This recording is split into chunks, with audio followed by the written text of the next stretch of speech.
Hello hi welcome नमस्ते, मैं नाम ऋतिक और आज हम फिर से बात करेंगे एक और इंटरेस्टिंग कंसेप्ट के ऊपर। तो ये वीडियो सेमेस्टर 4 और 5 के उन बच्चों के लिए मोस्ट इंपॉर्टेंट होने वाली है जिनके पास सब्जेक्ट है मनी एंड बैंकिंग या फिर मनी एंड फाइनेंशियल मार्केट्स। तो चलिए शुरू करते हैं आज की वीडियो को। तो हम बात कर रहे थे लेसन नंबर 2 यानी कि फाइनेंशियल मार्केट के बारे में। तो आज हम बात करेंगे फाइनेंशियल मार्केट के एक और मोस्ट इंपॉर्टेंट टॉपिक जहां पे हम समझेंगे टाइप्स ऑफ फाइनेंशियल मार्केट्स को, और सबसे इंपॉर्टेंट हम इस वीडियो में डिस्कस करने वाले हैं मनी मार्केट को। और इस कंप्लीट सीरीज के नोट्स भी ऑलरेडी प्रिपेयर हो चुके हैं with important question answer PDF. जिन बच्चों को नोट्स परचेज करने हैं वो इस नंबर पे जाए 9667836336 यहाँ पे व्हाट्सएप करके नोट्स भी ले सकते हैं। अब कंसेप्ट हमारे पास यहाँ पे क्या आता है, टाइप्स ऑफ फाइनेंशियल मार्केट की। फाइनेंशियल मार्केट कितने प्रकार होते हैं। तो अब तक हमने डिस्कस किया है वही डिस्कस किया है, फाइनेंशियल मार्केट होती क्या है, फाइनेंशियल मार्केट का रोल क्या होता है, वो सब हम ऑलरेडी डिस्कस कर चुके हैं। और उम्मीद है आप लोग हर एक चैप्टर को टॉपिक वाइज और हर एक वीडियो को सीरीज वाइज ही देख रहे हो, ठीक है। अब समझते हैं कि फाइनेंशियल मार्केट के कौन कौन से प्रकार होते हैं। तो मेनली फाइनेंशियल मार्केट के दो टाइप होते हैं। एक तो मनी मार्केट जिसको हम इस वीडियो में डिस्कस करने वाले हैं, दूसरा होगा कैपिटल मार्केट जिसको हम डिस्कस करेंगे अगली वीडियो में, नेक्स्ट वीडियो में। लेकिन जो मनी मार्केट है ना उसके अंदर भी कुछ चीजें आती हैं। वो कौन कौन चीजें हैं? एक पहला कॉल मनी क्या होता है, दूसरा ट्रेजरी बिल्स क्या होते हैं, तीसरा कमर्शियल बिल्स क्या होते हैं, फिर कमर्शियल पेपर्स क्या होते हैं, सर्टिफिकेट ऑफ डिपॉजिट क्या होते हैं। ये सब हम डिस्कस करने वाले हैं कहाँ पे, मनी मार्केट के अंदर। लेकिन जब हम बात करते हैं कैपिटल मार्केट की, वहां पे दो चीज डिस्कस करनी होगी हमें। एक तो कैपिटल मार्केट दो टाइप की होती है, प्राइमरी मार्केट, दूसरा सेकेंडरी मार्केट। ये हम डिस्कस करेंगे। तो ये हमारे क्या हो गए, टाइप्स ऑफ फाइनेंशियल मार्केट्स। तो एक तरह से आपका कहीं ना कहीं बेस बन गया फाइनेंशियल मार्केट का यहाँ पे। अब समझते हैं मनी मार्केट्स को। तो मनी मार्केट एक चीज समझना, ये वो जगह है जहां पे हम शॉर्ट टर्म एसेट्स की बात करते हैं, शॉर्ट टर्म फाइनेंशियल इंस्ट्रूमेंट की बात करते हैं। अब बात आती है भैया ये शॉर्ट टर्म फाइनेंशियल इंस्ट्रूमेंट का मतलब क्या होता है। ऐसे इंस्ट्रूमेंट जहां से एक पर्सन, एक बोरोवर, एक इन्वेस्टर सिर्फ बात करता है एक साल से कम के लिए, यानी कि एक साल से कम टाइम पीरियड के लिए जब हम किसी भी इंस्ट्रूमेंट की बात करते हैं तो वो किसके अंदर आता है, मनी मार्केट के अंदर आता है। तो यहीं पे देखो पहली लाइन क्या आती है, इन the money market financial instruments maturing with in a year. जहां पे फाइनेंशियल इंस्ट्रूमेंट एक साल के अंदर मैच्योर हो जाता है, are traded as a short term investment. और यही नहीं, हम यहाँ पे शॉर्ट टर्म इन्वेस्टमेंट्स की बात करते हैं और शॉर्ट टर्म ट्रेड की बात करते हैं। तो जब भी आपके दिमाग में शॉर्ट टर्म का जिक्र है तो समझ जाना एक साल से पहले के लिए जो भी एसेट ट्रेड होंगे वो शॉर्ट टर्म इन्वेस्टमेंट का पार्ट बनते हैं और वही मनी मार्केट का पार्ट भी बनते हैं। इसके बाद क्या आता है, अनलाइक ट्रांजैक्शंस। जब हम ट्रांजैक्शन की बात करते हैं involving physical currency, physical currency को छोड़ दो, ठीक है। The money market deals exclusively in credit instrument. जो मनी मार्केट है ना वो क्रेडिट इंस्ट्रूमेंट के बारे में बात करता है, such as bill of exchange हो गया, बिल्स ऑफ एक्सचेंज। इसके बाद promissory notes, commercial paper, treasury bills which closely resemble cash, जो कहीं ना कहीं बिल्कुल कैश की तरह ही होते हैं। These instruments facilitate easier borrowing for government. यहाँ पे बोरोइंग जो है ना वो क्या होती है, काफी इजीली होती है, ठीक है। अब आगे देखते हैं, government bodies, organisation and business divisions to meet urgent financial need. और यहाँ पे हम उन बिजनेस डिविजन्स की बात करते हैं जो कहीं ना कहीं अर्जेंट फाइनेंशियल नीड्स को कवर करते हैं। तो ये तो हो गई एक छोटी सी बात मनी मार्केट्स के बारे में। अब समझते हैं अगला मेन पॉइंट, वो क्या कि मेन कैरेक्टरिस्टिक्स या फिर मेन फीचर्स क्या होते हैं मनी मार्केट के, जो मनी मार्केट इंक्लूड करती है। अब समझते हैं मेन फीचर्स को। तो हमारे पास ये कुछ पॉइंट आए, ये हमारे पास क्या है, 5 पॉइंट है जहां पे हम मेन कैरेक्टरिस्टिक्स या फिर मेन फीचर समझने वाले हैं मनी मार्केट के बारे में, जो मनी मार्केट इंक्लूड करती है। एक एक करके डिस्कस करते हैं। पहला पॉइंट क्या आता है, acting as a balancing mechanism, यानी कि ये एक तरह से बैलेंसिंग मैकेनिज्म फॉलो करती है, यानी कि बैलेंस बना के रखते हैं किस चीज के बीच में, टू एडजस्ट कैश बैलेंसेस, ताकि कैश का बैलेंस जो है क्या किया जा सके, एडजस्ट किया जा सके, based on participant liquidity need. कि भाई पार्टिसिपेंट जो भी है, चाहे वो एक सेवर हो, इन्वेस्टर हो या फिर एक बोरोवर हो, वहां पे कैश फ्लो का जो भी नीड है ना वो बैलेंस रहना बहुत जरूरी है, और वो डिटरमाइन कौन करती है, मनी मार्केट। इसके अलावा दूसरा पॉइंट हमारे पास यहाँ पे क्या आता है, serving as a foundation for managing liquidity, यानी कि जो लिक्विडिटी है ना उसको मैनेज करने का काम भी करती है। मैंने आप लोगों को बहुत बार बोला है कि लिक्विडिटी का मतलब क्या होता है, वो एसेट जिसको हम जल्दी से जल्दी कैश में कन्वर्ट कर सकते हैं अपनी नीड के अकॉर्डिंग, है ना। जैसे फॉर एग्जांपल अगर मान लो कि कुछ एसेट ऐसे होते हैं जिसको हम एक हफ्ते में, 2 दिन में, 4 दिन में, ठीक है, इमीडिएटली कैश में कन्वर्ट कर लेते हैं। लेकिन कुछ एसेट ऐसे भी होते हैं जिसे कैश में कन्वर्ट करने में टाइम लगता है, for example real estate assets, और वो भी रियल एस्टेट की लोकेशन पे डिपेंड करता है। यानी कुछ तो ऐसे होते हैं जो बहुत जल्दी बिक जाते हैं, कुछ को बिकने में टाइम लगता है, कुछ क्योंकि कुछ एसेट्स की डिमांड क्या होती है, कम होती है, तो लिक्विडिटी इसी बात पे प्रेफर करते हैं। लेकिन मनी मार्केट में लिक्विडिटी क्या है, एक मेन बेस है मनी मार्केट का, यानी कि लिक्विडिटी होना बहुत जरूरी है। तो वही चीज यहाँ पे है, सर्विंग एज अ फाउंडेशन, तो एक तरह से फाउंडेशन रखती है for managing liquidity and monetary supply bye monetary authorities, यानी कि जो भी मॉनेटरी अथॉरिटीज हैं वो कभी भी यहाँ पे लिक्विडिटी में कमी नहीं आने देती, यानी कि उन लोगों को, जिन लोगों को फंड्स की जरूरत है, उन्हें इमीडिएटली फंड मिल जाता है। उन इन्वेस्टर्स को जिनको फंड इन्वेस्ट करना है वो तुरंत इन्वेस्ट कर सकते हैं। दोनों चीज यहाँ पे क्या है, पॉसिबल है।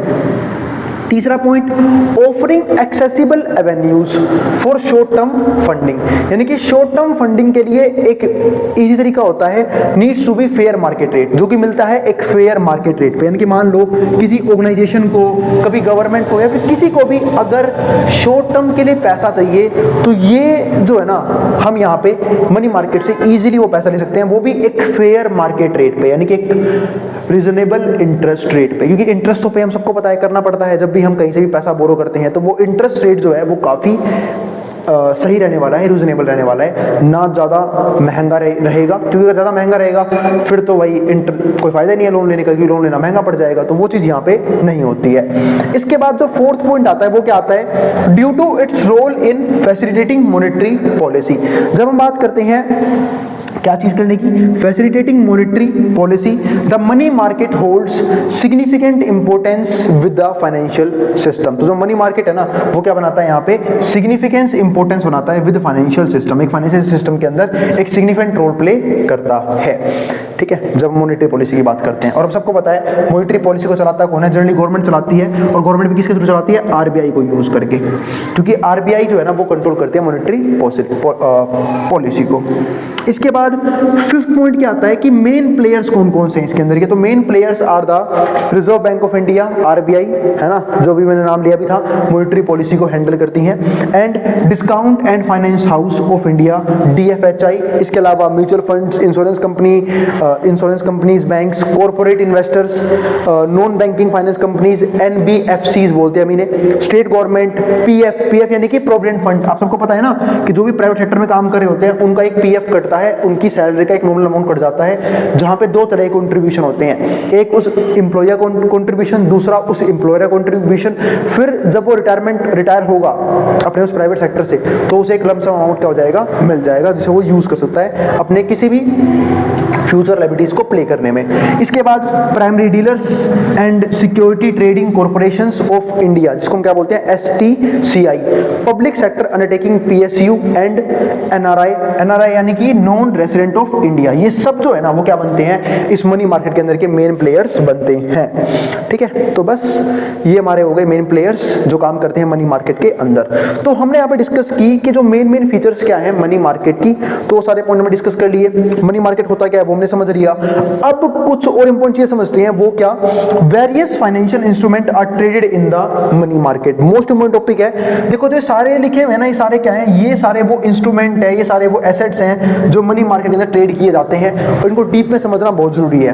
पहला पॉइंट क्या आता है, कॉल मनी। अब समझते हैं कॉल मनी का मतलब क्या होता है। कई बार क्या होता है, बैंक्स को अपनी शॉर्ट टर्म लायबिलिटी प्ले करने के लिए, फिर शॉर्ट टर्म लिक्विडिटी बनाए रखने के लिए मनी मार्केट की हेल्प लेनी पड़ती है, और वो जिस पैसे को यूज करती है ना शॉर्ट टर्म लिक्विडिटी को फुलफिल करने के लिए, वो पैसा क्या होता है, वो पैसा आता है कॉल मनी के हिसाब से। तो हम क्या बोलते हैं, कॉल मनी बोल के चलते हैं। यानी कि बैंक्स को अपने डेली लाइफ में जो भी एक्सपेंसेस करने हैं, या फिर जो भी लोग बैंक से पैसा अपना वापस निकालने आ रहे हैं उनको पैसे देने हैं, और बैंक के पास पैसा कम पड़ गया है, तो बैंक जो है वो कॉल मनी इंस्ट्रूमेंट को यूज करके अपने पास वो पैसा मंगा सकता है, ठीक है। जिसके लिए ध्यान रखना, उस बैंक को इंटरेस्ट रेट पे करना पड़ेगा, यानी कि एक बिल्कुल शॉर्ट टर्म के लिए होता है ये लोन जो बैंक्स को मिलता है, और बैंक इसके लिए जो इंटरेस्ट रेट देते हैं वो देते हैं कॉल रेट बोलते हैं उसे। कॉल रेट बैंक को पे करना पड़ता है एक्स्ट्रा में, ताकि वो जो भी उन्होंने जितना भी अमाउंट उन्होंने उधार पे लिया है, ठीक है, कॉल मनी के थ्रू। तो ध्यान रखना, कॉल मनी वो तरीका होता है जिसके जरिए कमर्शियल बैंक्स अपनी लिक्विडिटी को मेंटेन्ड रखते हैं।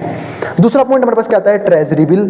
ट्रेजरी बिल को आरबीआई इशू करती है, ठीक है, और इसको हम फेयर वैल्यू पे डिस्काउंट भी करवा सकते हैं। इसके अलावा ये हाईली ट्रांसफरेबल भी होती है, यानी कि हम किसी को ट्रांसफर भी कर सकते हैं। इसके बाद तीसरा क्या आता है, कमर्शियल पेपर। कमर्शियल पेपर वो इंस्ट्रूमेंट है जिसको बिजनेस यूज करता है अपने डेली लाइफ के ऑपरेशंस को कंटिन्यू करने के लिए, ताकि डेली लाइफ के जो भी एक्सपेंसेस होते हैं बिजनेस के अंदर उसमें कभी भी लिक्विडिटी में प्रॉब्लम ना आए, उसके लिए कमर्शियल पेपर यूज किया जाता है। यानी कि हर एक इंस्ट्रूमेंट का अपना अपना यूज है। कॉल मनी यूज करती है banks, commercial banks. Treasury bill RBI issue करता है। इसके बाद कमर्शियल पेपर कौन यूज करता है, बिजनेसमैन अपने डेली लाइफ में लिक्विडिटी को मेंटेन रखने के लिए, ताकि डेली लाइफ के एक्सपेंसेस को फुलफिल कर पाए। इसके बाद क्या आता है, सर्टिफिकेट ऑफ डिपॉजिट। इसकी बात मैं प्रीवियस टॉपिक्स में भी कर चुका हूं जब मैं मनी चैप्टर पढ़ा रहा था। जब सर्टिफिकेट ऑफ डिपॉजिट की बात आती है, इसको हम सीडी भी बोल देते हैं। इसका मतलब क्या होता है, देखो ये एफडी से ना थोड़ा सा डिफरेंट होता है। जब हम बात करते हैं ना, यहाँ पे भी एक पर्सन जो है ना, वो क्या करता है, अपने एक अमाउंट को एक फिक्स्ड टेन्योर तक बैंक में डिपॉजिट करवा देता है, ठीक है। तो डिपॉजिट करवा दिया, उसके बाद क्या मिलेगा, अब उसने एक तरह से लॉक इन पीरियड में चला गया, वो उसने मेरा पैसा लॉक कर दिया है एक स्पेसिफिक टाइम पीरियड तक, कि वो उस पैसे को अब एक स्पेसिफिक टाइम पीरियड के बाद ही यूज कर पाएगा, उसके बाद ही उसका पैसा लिक्विड फंड में आ पाएगा, उसके बाद ही उसे वो कैश में कन्वर्ट कर सकता है, उससे पहले उस पैसे को यूज नहीं कर पाएगा। दूसरी बात, इसमें एक रूल ये भी होता है कि जो भी, और बैंक जो है ना, उस टर्म डिपॉजिट के बदले, उस टाइम डिपॉजिट के बदले एक चीज इशू करती है, उसको हम क्या बोलते हैं, सर्टिफिकेट ऑफ डिपॉजिट। और इसमें एक रूल इंपॉर्टेंट ये होता है कि एक पर्सन जितने लंबे टाइम पीरियड तक अपने पैसे को इन्वेस्टेड रखेगा, ठीक है, और जितना ज्यादा अमाउंट रखेगा इन्वेस्टमेंट में, उसको उतना ज्यादा इंटरेस्ट रेट मिलेगा। क्योंकि जनरली एफडी के रेट आपने सुने होंगे, एफडी के रेट जनरली फिक्स होते हैं, हाँ थोड़ा बहुत डिफर करते हैं बैंक टू बैंक, वैसे तो सेम ही रहते हैं वो चीज, लेकिन यहाँ पे देखने को हमें नहीं मिलती। तो आपको सर्टिफिकेट ऑफ डिपॉजिट भी समझ में आ गया होगा। इसके बाद क्या आता है हमारे पास यहाँ पे, ट्रेड बिल। अब ये ट्रेड बिल क्या होता है, जैसे मान लो कोई बायर है, जैसे सपोज करो मैं एक बायर हूं, मुझे अपने बिजनेस के लिए कुछ गुड्स, कुछ रॉ मटेरियल्स खरीदने हैं, जो मैं गया एक बायर बी, सेलर बी के पास, वहां से मैंने वो गुड्स खरीद लिए, मैं उससे वो गुड्स खरीद जरूर लूंगा, ठीक है, और मेरे पास लेकिन पैसे नहीं है, तो मैंने उसे एक बिल दे दिया, उसको पता है क्या बोलते हैं, ट्रेड बिल बोलते हैं, कि उससे एक तरह से मैंने क्रेडिट पे ले लिया वो सामान, और उस ट्रेड बिल पे एक टाइम पीरियड लिखा होता है, जब वो मैच्योर हो जाएगा वो बिल, तब मुझे उसे पेमेंट करनी पड़ेगी। लेकिन अब क्वेश्चन यहाँ पे एक और इंपॉर्टेंट क्वेश्चन ये आता है कि अगर मान लो भैया जो सेलर है, ठीक है, उसको अगर इमीडिएट पैसे की जरूरत पड़ी, और ट्रेड बिल में जो टाइम पीरियड लिखा होता है वो तो उस टाइम पीरियड के बाद ही आपसे पैसा ले पाएगा, तो वो करता पता है क्या है, वो उस ट्रेड बिल को as a bills of exchange bank से डिस्काउंट भी करवा सकता है। और फिर होगा क्या, ऐसे एग्जांपल दिया मैंने कि भाई मान लो मैं एक सेलर हूं, ठीक है, अब मेरा नाम ऋतिक है, अब एक मान लेते हैं भाई दूसरा बंदा है एक, ठीक है, श्याम नाम का, ये सेलर है, मैं तो बायर हूं, ठीक है, तो मैंने इसे ट्रेड बिल दे दिया, ठीक है। अब क्या होगा, जब वो मैच्योर हो जाएगा तो भाई होगा क्या, मैं एक तरह से इसे पैसे दे दूंगा वापस, ठीक है, मतलब मैंने एक तरह से क्रेडिट पे सामान ले लिया इससे। लेकिन मान लेते हैं श्याम जो है, जिसने मुझे गुड सेल किया, उसे इमीडिएट पैसे की जरूरत पड़ेगी, तो वो उस बिल को as a bill of exchange use करके गया बैंक के पास, किसी भी बैंक में मान लेते हैं, बैंक के पास गया, ठीक है, भाई XYZ कोई बैंक है, उसके पास चला गया, और उसने क्या किया, वहां से वो बिल जो है वो क्या करवा लिया, डिस्काउंट करवा लिया, ठीक है। फिर होगा क्या, जैसे ही उस बिल का टाइम पीरियड कंप्लीट होगा, वो बैंक जो है ना, वो पेमेंट लेने किसके पास आएगी, मेरे पास, और मेरे पास आगे पेमेंट ले जाएगी, ठीक है। तो ये तरीका यूज होता है किसमें, ट्रेड बिल के अंदर, ठीक। अब देखते हैं कैपिटल मार्केट होता क्या है। अगर मैं मनी मार्केट वापस थोड़ा सा समराइज करवाऊं आप लोगों को, तो आप लोगों को याद होगा मनी मार्केट वो मार्केट थी जहां पे हम शॉर्ट टर्म के लिए इन्वेस्टमेंट और ट्रेडिंग की बात करते थे, यानी कि एक साल से कम पीरियड के लिए इन्वेस्टमेंट और ट्रेडिंग से रिलेटेड इंस्ट्रूमेंट्स के बारे में बात कर रहे थे। लेकिन कैपिटल मार्केट ऐसा नहीं है, कैपिटल मार्केट में हम लॉन्ग टर्म में ट्रेडिंग और इन्वेस्टमेंट के बारे में सोचते हैं, ठीक है। तो कैपिटल मार्केट भी समझेंगे, साथ साथ इसके कुछ इंपॉर्टेंट फंक्शंस को भी समझेंगे आज की वीडियो के अंदर। तो देखते हैं कैपिटल मार्केट्स को। Capital market holds significant importance with in the financial system. तो फाइनेंशियल सिस्टम के अंदर कैपिटल मार्केट का अपने आप में एक मोस्ट इंपॉर्टेंट रोल होता है, सर्विंग एज अ प्लेटफॉर्म, जहां पे ये एक प्लेटफॉर्म की तरह काम करता है फॉर लॉन्ग टर्म फंडिंग, जहां पे हम लॉन्ग टर्म फंडिंग के बारे में बात करते हैं through both equity and debt instrument, जहां पे हम इक्विटी को भी देखते हैं और साथ साथ डेट इंस्ट्रूमेंट्स को भी देखते हैं। इक्विटी में क्या आता है हमारे पास, यहाँ पे शेयर मार्केट है ना, तो वो सब इक्विटी का पार्ट बन जाता है। और डेट इंस्ट्रूमेंट्स की बात भी करते हैं, सोर्स्ड डोमेस्टिकली एंड इंटरनेशनली। और यही नहीं, हम यहाँ पे डोमेस्टिक मार्केट की बात भी कर रहे हैं और साथ साथ इंटरनेशनल कैपिटल मार्केट की बात भी करते हैं, है ना। तो हम सिर्फ यहाँ पे एक डोमेस्टिक मार्केट, सिर्फ एक नेशनल या फिर डोमेस्टिक मार्केट की बात नहीं करेंगे, हम यहाँ पे इंटरनेशनल कैपिटल मार्केट के बारे में भी समझेंगे। तो हमने ये समझा कि एक तरह से कैपिटल मार्केट होता क्या है। अगर मैं इसको भी समझाऊं इजी लैंग्वेज में, तो जो हमारी कैपिटल मार्केट है वो यहाँ पे लॉन्ग टर्म फाइनेंस से डील करती है, लॉन्ग टर्म इक्विटी से, लॉन्ग टर्म डेट इंस्ट्रूमेंट से, ठीक है। और जहाँ पे हम डोमेस्टिक के साथ साथ इंटरनेशनल मार्केट को भी स्टडी करेंगे और लेके चलेंगे साथ साथ। Market plays a crucial role in fostering economic growth. जहाँ पे जो मार्केट है वो एक इंपॉर्टेंट और क्रूशियल रोल प्ले करता है इकोनॉमिक ग्रोथ में, बाय चैनलाइजिंग सेविंग्स, ताकि जो भी सेविंग्स है उसे चैनलाइज किया जा सके from various sectors towards productive uses. क्योंकि हम सब जानते हैं, चाहे वो मनी मार्केट हो चाहे वो कैपिटल मार्केट हो, क्योंकि दोनों पार्ट किसके हैं, फाइनेंशियल मार्केट में। और हमने फाइनेंशियल मार्केट में एक चीज डिस्कस की थी कि जहां पे हम सरप्लस अमाउंट को सही जगह लगाना सीखते हैं। फॉर एग्जांपल, जो एक इंडिविजुअल है वो चाहता है कि उसका बचाया हुआ पैसा ग्रो करे एक अच्छे रेट से, और वो अच्छे रेट से ग्रो कब करेगा, जब वो उसे सही तरीके से इन्वेस्ट करेगा, चाहे वो मनी मार्केट में इन्वेस्ट करे, चाहे वो कैपिटल मार्केट में इन्वेस्ट करे। और उस इन्वेस्ट किए पैसे से जो प्रोड्यूसर्स होते हैं या फिर जो बिजनेसमैन या फिर जो इन्वेस्टर्स होते हैं, वो उस पैसे को फिर अपने बिजनेस में इन्वेस्ट करते हैं, अपने बिजनेस को एक्सपेंड करने के लिए और उसे एक अच्छे लेवल पे ग्रोथ दिलाने के लिए, चाहे वो टेक्नोलॉजिकल एडवांसमेंट हो या फिर कोई अगर इनिशिएटिव लेना है उसके लिए भी उस पैसे को यूज वहां पे वो कर सकते हैं। तो वही चीज यहाँ पे आती है। इसके बाद क्या आता है, function is facilitated through several means. अब ये जो फंक्शन है वो कुछ इस तरीके से जो है फैसिलिटेट किया जाता है। पहला पॉइंट हमारे पास यहाँ पे क्या आता है, the issuance of primary securities, यानी कि हम यहाँ पे प्राइमरी सिक्योरिटीज को इशू कर सकते हैं इन द प्राइमरी मार्केट में। और मैं आपको समझाऊंगा प्राइमरी मार्केट सेकेंडरी मार्केट क्या होता है, क्योंकि हमने देखा था पिछली वीडियो में जहाँ पे मैं आपको फाइनेंशियल मार्केट के टाइप समझा रहा था कि जो कैपिटल मार्केट है इसके अंदर में दो ही पॉइंट समझने होते हैं, एक प्राइमरी मार्केट को, दूसरा सेकेंडरी मार्केट को, दोनों को हम डिस्कस करेंगे। Directing funds from surplus sectors to deficit sector. तो इसका काम क्या होता है, जो भी सरप्लस सेक्टर्स हैं यानी कि जिनके पास अंधा पैसा है उसे कहां तक पहुंचाना, डेफिसिट सेक्टर में, उन सेक्टर्स में जहां पे पैसे की कमी है, like government and corporate entities. चाहे वो कोई गवर्नमेंट सेक्टर हो, यानी कि जब गवर्नमेंट की जरूरत होती है पैसे की तो गवर्नमेंट भी लोगों से उधार पैसा ले सकती है, और जब एंटाइटीज को, बिजनेस एंटाइटीज को या फिर कॉर्पोरेट एंटाइटीज को पैसे की जरूरत पड़ती है तो वो भी लोगों के सामने अपने शेयर्स को इशू करके, इक्विटीज को इशू करके पैसा मांग सकते हैं। तो वही चीज यहां पे है। दूसरा पॉइंट हमारे पास यहां पे क्या आता है, the issuance of secondary securities. हम यहां पे सेकेंडरी सिक्योरिटीज को भी इशू करते हैं, यानी कि ऐसी सिक्योरिटी जो एक बार इशू हो चुकी है उसे री इशू, दोबारा इशू कर सकते हैं, secondary securities in the primary market. Directing funds from surplus sectors to financial intermediaries, जहां पे हम सरप्लस सेक्टर से फाइनेंशियल इंटरमीडिएट फंड को ट्रांसफर कर सकते हैं, such as banks and non banking financial institution. जहां पे क्या आएंगे, बैंक्स सकते हैं और नॉन बैंक्स फाइनेंशियल इंस्टीट्यूशंस भी यहां पे हो सकते हैं।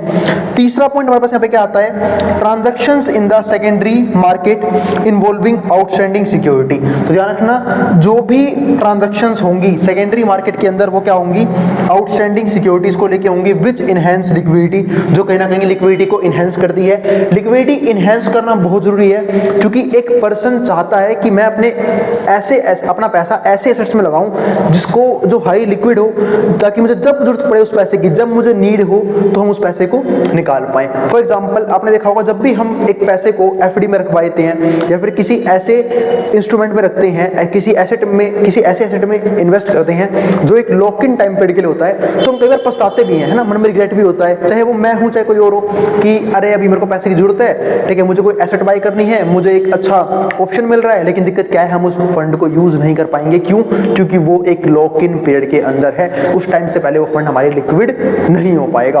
वही चीज यहाँ पे है कि जब सेकेंडरी मार्केट में सिक्योरिटीज आती हैं तो वो कहीं ना कहीं मार्केट के अंदर लिक्विडिटी बढ़ाते हैं, जिसकी वजह से लोगों के लिए ईजी होता है अपना पैसा उस एसेट में इन्वेस्ट करना, क्योंकि उन्हें पता होता है कि जब मुझे जरूरत पड़ेगी मैं इजीली वहां से अपना पैसा विड्रॉ कर पाऊंगा। ठीक है, तो ये चीज हो गई हमारे पास यहाँ पे। अब इसके बाद समझते हैं फंक्शंस ऑफ कैपिटल मार्केट, कि कैपिटल मार्केट के कौन कौन से फंक्शंस होते हैं। तो ये हमारे पास 11 फंक्शंस हैं कैपिटल मार्केट के, जो हमें फटाफट डिस्कस करने हैं, जो डिस्कस कर लेंगे। पहला पॉइंट यहाँ पे क्या आता है, mobilising long term savings to support long term investments. इसका मतलब क्या है कि जो भी हमने पैसा बचाया है, लॉन्ग टर्म सेविंग करी है। कई बार आपने देखा होगा ना, लोग जो हैं लॉन्ग टर्म तक अपने पैसे को इन्वेस्ट करते रहते हैं, सेव करते रहते हैं डिसिप्लिन के अंदर रह के, तो एक अच्छी खासी वेल्थ क्रिएट करते हैं। और वेल्थ क्रिएशन के लिए ही हम पावर ऑफ कंपाउंडिंग को यूज करते हैं, क्योंकि पावर ऑफ कंपाउंडिंग का रिजल्ट जो है ना वो लॉन्ग टर्म में ही दिखता है ना। तो वही चीज यहाँ पे है, मोबिलाइजिंग लॉन्ग टर्म सेविंग, यानी कि जो भी हमने लॉन्ग टर्म में पैसा बचाया है to support long term investment, तो हम उसे लॉन्ग टर्म इन्वेस्टमेंट्स में इन्वेस्ट कर देते हैं। क्योंकि हम यहाँ पे क्या पढ़ रहे हैं, मनी मार्केट नहीं, कैपिटल मार्केट। और कैपिटल मार्केट में हम लॉन्ग टर्म इन्वेस्टमेंट्स के बारे में समझते हैं। यहाँ पे हम पैसे इन्वेस्ट करते हैं 1 साल से ज्यादा के लिए, वही चीज यहाँ पे है। दूसरा पॉइंट क्या आता है, providing risk capital in form of equity. हम यहाँ पे रिस्क कैपिटल भी प्रोवाइड करते हैं, किसकी फॉर्म में, इक्विटी की फॉर्म में, और क्वेसी इक्विटी टू एंटरप्रेन्योर्स, ठीक है, और क्वेसी इक्विटी की फॉर्म में एंटरप्रेन्योर्स को, यानी कि एक तरह से एंटरप्रेन्योर्स हैं या फिर जो बिजनेसमैन हैं या फिर जो प्रोड्यूसर्स हैं, उन्हें पैसे की जरूरत पड़ती रहती है अपने बिजनेस को एक्सपैंड करने के लिए, अपने बिजनेस के डेली बेसिस पे खर्चे के लिए, या फिर कुछ अगर इनिशिएटिव लेना है उसके लिए। तो ऐसे केसेस में वो पैसा कहाँ से आता है, लोग उन्हें प्रोवाइड करते हैं। जो सेविंग लोगों की है वो सेविंग एंटरप्रेन्योर्स को दी जाती है, ताकि उस पैसे को इन्वेस्ट करके अपने बिजनेस को एक अच्छे लेवल तक ग्रोथ दिला पाएं। तो दूसरा पॉइंट हो गया। तीसरा पॉइंट क्या होता है कैपिटल मार्केट का, encouraging broader ownership of productive asset. जो भी प्रोडक्टिव एसेट है उसके अब ज्यादा ओनर्स हो जाते हैं। फॉर एग्जांपल, मान लो मैंने रिलायंस कंपनी की शेयर्स ले लिए, अब मैं कहीं ना कहीं उसका क्या हो गया हूँ, ओनर हो गया हूँ, है ना। चाहे मैंने कुछ ही शेयर क्यों ना लिए हूँ, बट मैं एक ओनर हूँ। तो उस कंपनी का जो भी प्रॉफिट होगा उसका डिविडेंड का हिस्सा भी मुझे मिलेगा। अगर उस शेयर के प्राइस बढ़ते हैं, वो कंपनी ग्रो करती है, तो मुझे कैपिटल गेन से भी बेनिफिट मिलेगा। वही सेम चीज यहाँ पे। तो ऐसा हम किसी भी कंपनीज में, जो अच्छी कंपनी है, रिस्पेक्टेड कंपनी, अगर हम पैसा उसमें इन्वेस्ट करते हैं तो हमें 2 तरीके से बेनिफिट मिलता है। एक कैपिटल गेन से, कैपिटल गेन यानी कि जब उस एसेट के यानी कि उस शेयर की वैल्यू बढ़ती है। दूसरा, अगर वो कंपनी डिविडेंड इशू कर रही है तो डिविडेंड के तौर पे भी हम पैसा वहां पे कमा सकते हैं। इसके बाद हमारे पास क्या आता है, फोर्थ पॉइंट, ऑफरिंग लिक्विडिटी।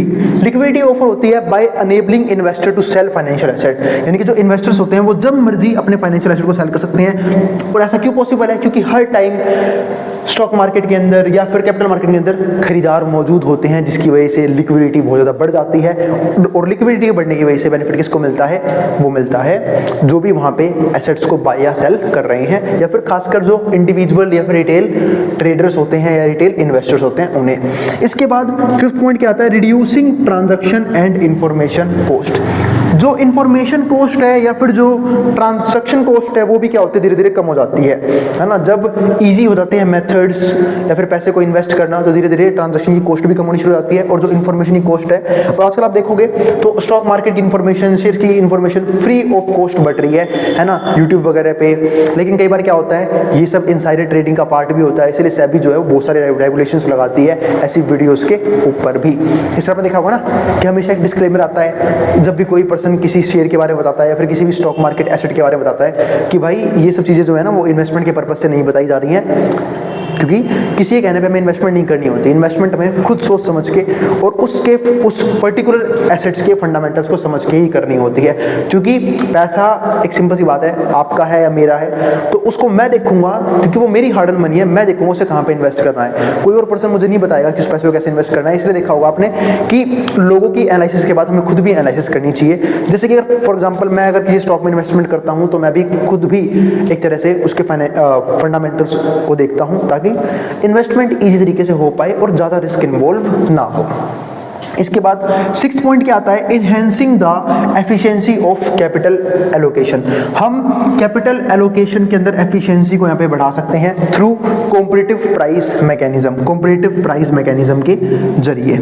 इसके बाद सेवन पॉइंट क्या आता है, facilitating efficient dissemination of information to enable inform decision making. इसका मतलब क्या है कि इंफॉर्मेशन इस तरीके से मिलनी चाहिए जो एक तरह से इजीली अवेलेबल हो। दूसरी बात, जो लोग हैं वो उसके अकॉर्डिंग डिसीजन मेकिंग प्रोसेस से गुजर पाए, यानी कि एक इन्वेस्टमेंट करे लेकिन डिसीजन लेके, एक अच्छा डिसीजन लेके, एक सही इंफॉर्मेशन के बेस पे, या फिर डिसइन्वेस्टमेंट कर पाएँ टाइम पे, री इन्वेस्टमेंट कर पाएँ और एसेट होल्डिंग कर पाएँ। इसका मतलब हम सब ये सारे काम करते रहते हैं मार्केट के अंदर। कई बार इन्वेस्टमेंट करते हैं, कई बार डिस इन्वेस्टमेंट भी तो करते हैं। अगर मान लो कोई नेगेटिव न्यूज़ आ गई किसी पर्टिकुलर सेक्टर के बारे में, ठीक है, या फिर कोई स्टॉक जो है या फिर जो कंपनी है उसका डाटा गलत आ गया, या फिर रिजल्ट बेकार आया, क्वार्टर का रिजल्ट बेकार हो गया, फाइनेंशियल इतने अच्छे नहीं रहे उस कंपनी के, तो हम कई बार उस एसेट से डिस इन्वेस्टमेंट भी करते हैं टाइम पे।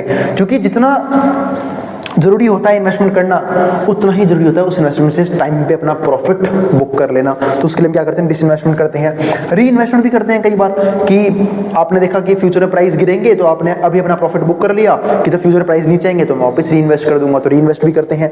इसके अलावा हम एसेट होल्डिंग, यानी कई बार हम अगर हमारे पास अच्छे एसेट्स हैं तो हम उसे होल्ड भी करते हैं ताकि वो हमें एक बेहतर प्राइस देके जाए, एक बेहतर प्रॉफिट बना के देके जाए। 8th पॉइंट क्या आता है, अनेबलिंग क्विक वैल्यूएशन। हम क्विक वैल्यूएशन कर सकते हैं और फाइनेंशियल इंस्ट्रूमेंट, किसी फाइनेंशियल इंस्ट्रूमेंट की, बोथ इक्विटी एंड डेट, चाहे वो इक्विटी के अंदर आती हो चाहे वो डेट इंस्ट्रूमेंट के अंदर आती हो। इसके बाद 9th पॉइंट हमारे पास यहाँ पे क्या आता है, प्रोवाइडिंग इंश्योरेंस। हमें इंश्योरेंस भी मिलता है अगेंस्ट मार्केट, मार्केट के against and price risk through derivative trading, जब हम डेरिवेटिव ट्रेडिंग करते हैं, एंड इन्वेस्टमेंट प्रोटेक्शन फंड, और या फिर इन्वेस्टमेंट प्रोटेक्शन फंड जो होते हैं। ये सब चीज़ें हमें कहाँ से मिलती हैं, कैपिटल मार्केट के अंदर। इसके बाद एक चीज़ मैं एक और एक्स्ट्रा ऐड ऑन करना चाहूँगा, बाई रेगुलेशन भी तो होता है। जैसे सेबी है, वो इंडिया के अंदर क्या करती है, स्टॉक मार्केट को या फिर डेरिवेटिव मार्केट को, कैपिटल मार्केट को रेगुलेट करती है ताकि किसी भी पर्सन का, खासकर इंडिविजुअल या फिर रिटेल ट्रेडर का लॉस कम से कम हो, उसे कोई एक्सप्लॉइट ना कर पाए। तो वही चीज़ यहाँ पे है। इसके बाद 10th पॉइंट क्या आता है, प्रमोटिंग वाइडर पार्टिसिपेशन। और एक पॉइंट आता है कि वाइडर पार्टिसिपेशन होना चाहिए कि ज़्यादा से ज़्यादा लोग जो है वो पार्टिसिपेट कर पाए। जैसे इंडिया में आज आपने सुना होगा स्टॉक मार्केट को लोग सट्टा बाजार की तरह देखते हैं, बट मेरा मानना है कि अगर आपने कोई चीज़ सही तरीके से सीखी है तो आप वहाँ से वेल्थ बना लोगे। पर आपने अगर कोई चीज़ सही तरीके से नहीं सीखी है, आप गैम्बलिंग करने उतरे हो, ट्रेडिंग करने उतरे हो बिना मार्केट को समझे, बिना ट्रेडिंग को समझे, तो वो चीज़ आपको पक्का लॉस हो जाएगी, है ना। बहुत से लोग ऐसे हमने सुने हैं कि लोग जो है ट्रेडिंग के अंदर सुसाइड कर लेते हैं, अभी भी बहुत से केसेस ऐसे आए। तो मेरा मानना है कि रिस्क एपेटाइट आपको जरूर, मतलब किसी पर्सन को जरूर रखना चाहिए, उसके हिसाब से उसे ट्रेडिंग करनी चाहिए। या फिर मेरा मानना है इन्वेस्टमेंट बहुत ईजी चीज़ है, इन्वेस्टमेंट करो लॉन्ग टर्म पर्पज के लिए, है ना।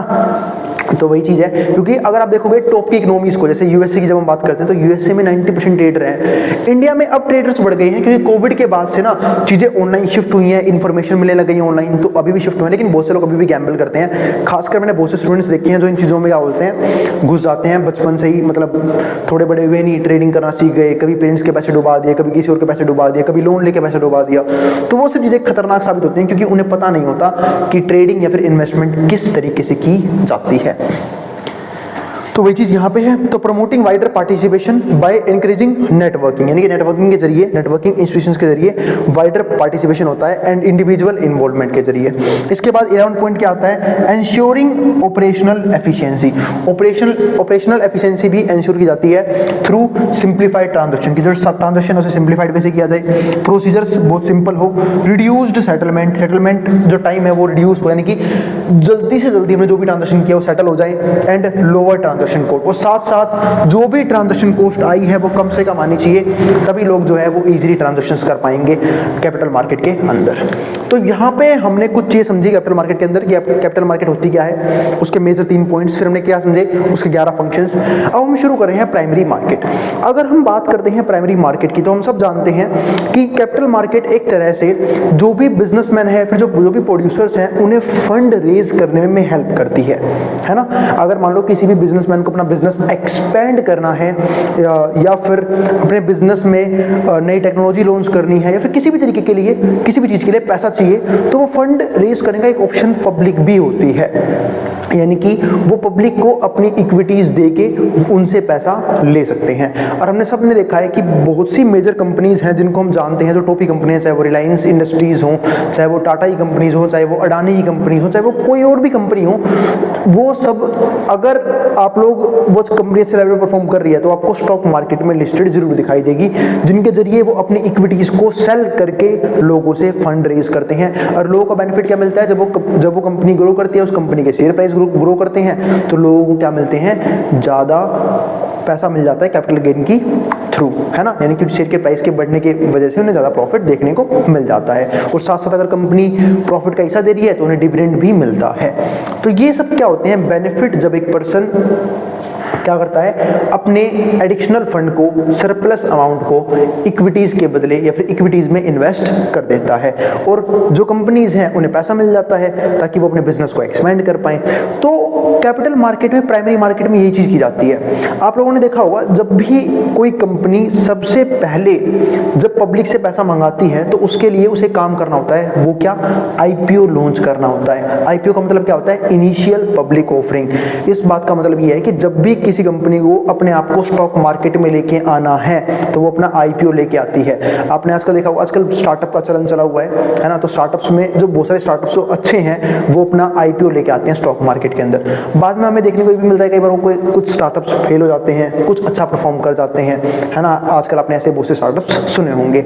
इसके अलावा जो हम पास्ट में बात करें तो पास्ट में इतनी कंपनीज नहीं थी, तो पास्ट के अगर मैं टॉप स्टार्टअप्स को दिखाऊं या फिर टॉप आईपीओ को दिखाऊं तो वो रिलायंस इंडस्ट्री का था, कोर इंडिया का, भारतीय एयरटेल, ठीक है। ये सब जो है ना, ये सब क्या है, टॉप के आईपीओस थे अपने जमाने के, यानी कि एक तरह से जब कंपनीज क्या हो रही थी, लॉन्च हो रही थी, तो उस टाइम पर उन्होंने आईपीओ लॉन्च किया, फिर वो स्टॉक मार्केट में लिस्ट हो गई और आज भी अच्छा परफॉर्म कर रही हैं और स्टॉक मार्केट से इक्विटी सेल करके फंड भी रेज कर पा रही हैं।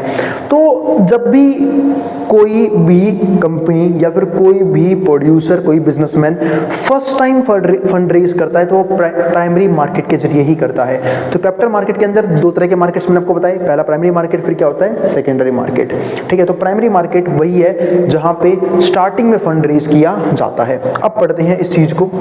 तो प्राइमरी मार्केट की जब हम बात करते हैं तो primary market involves the long term a movement. तो यहाँ पे क्या होता है, लॉन्ग टर्म मूवमेंट होता है किस चीज का, फंड्स का, from surplus sectors to various entities.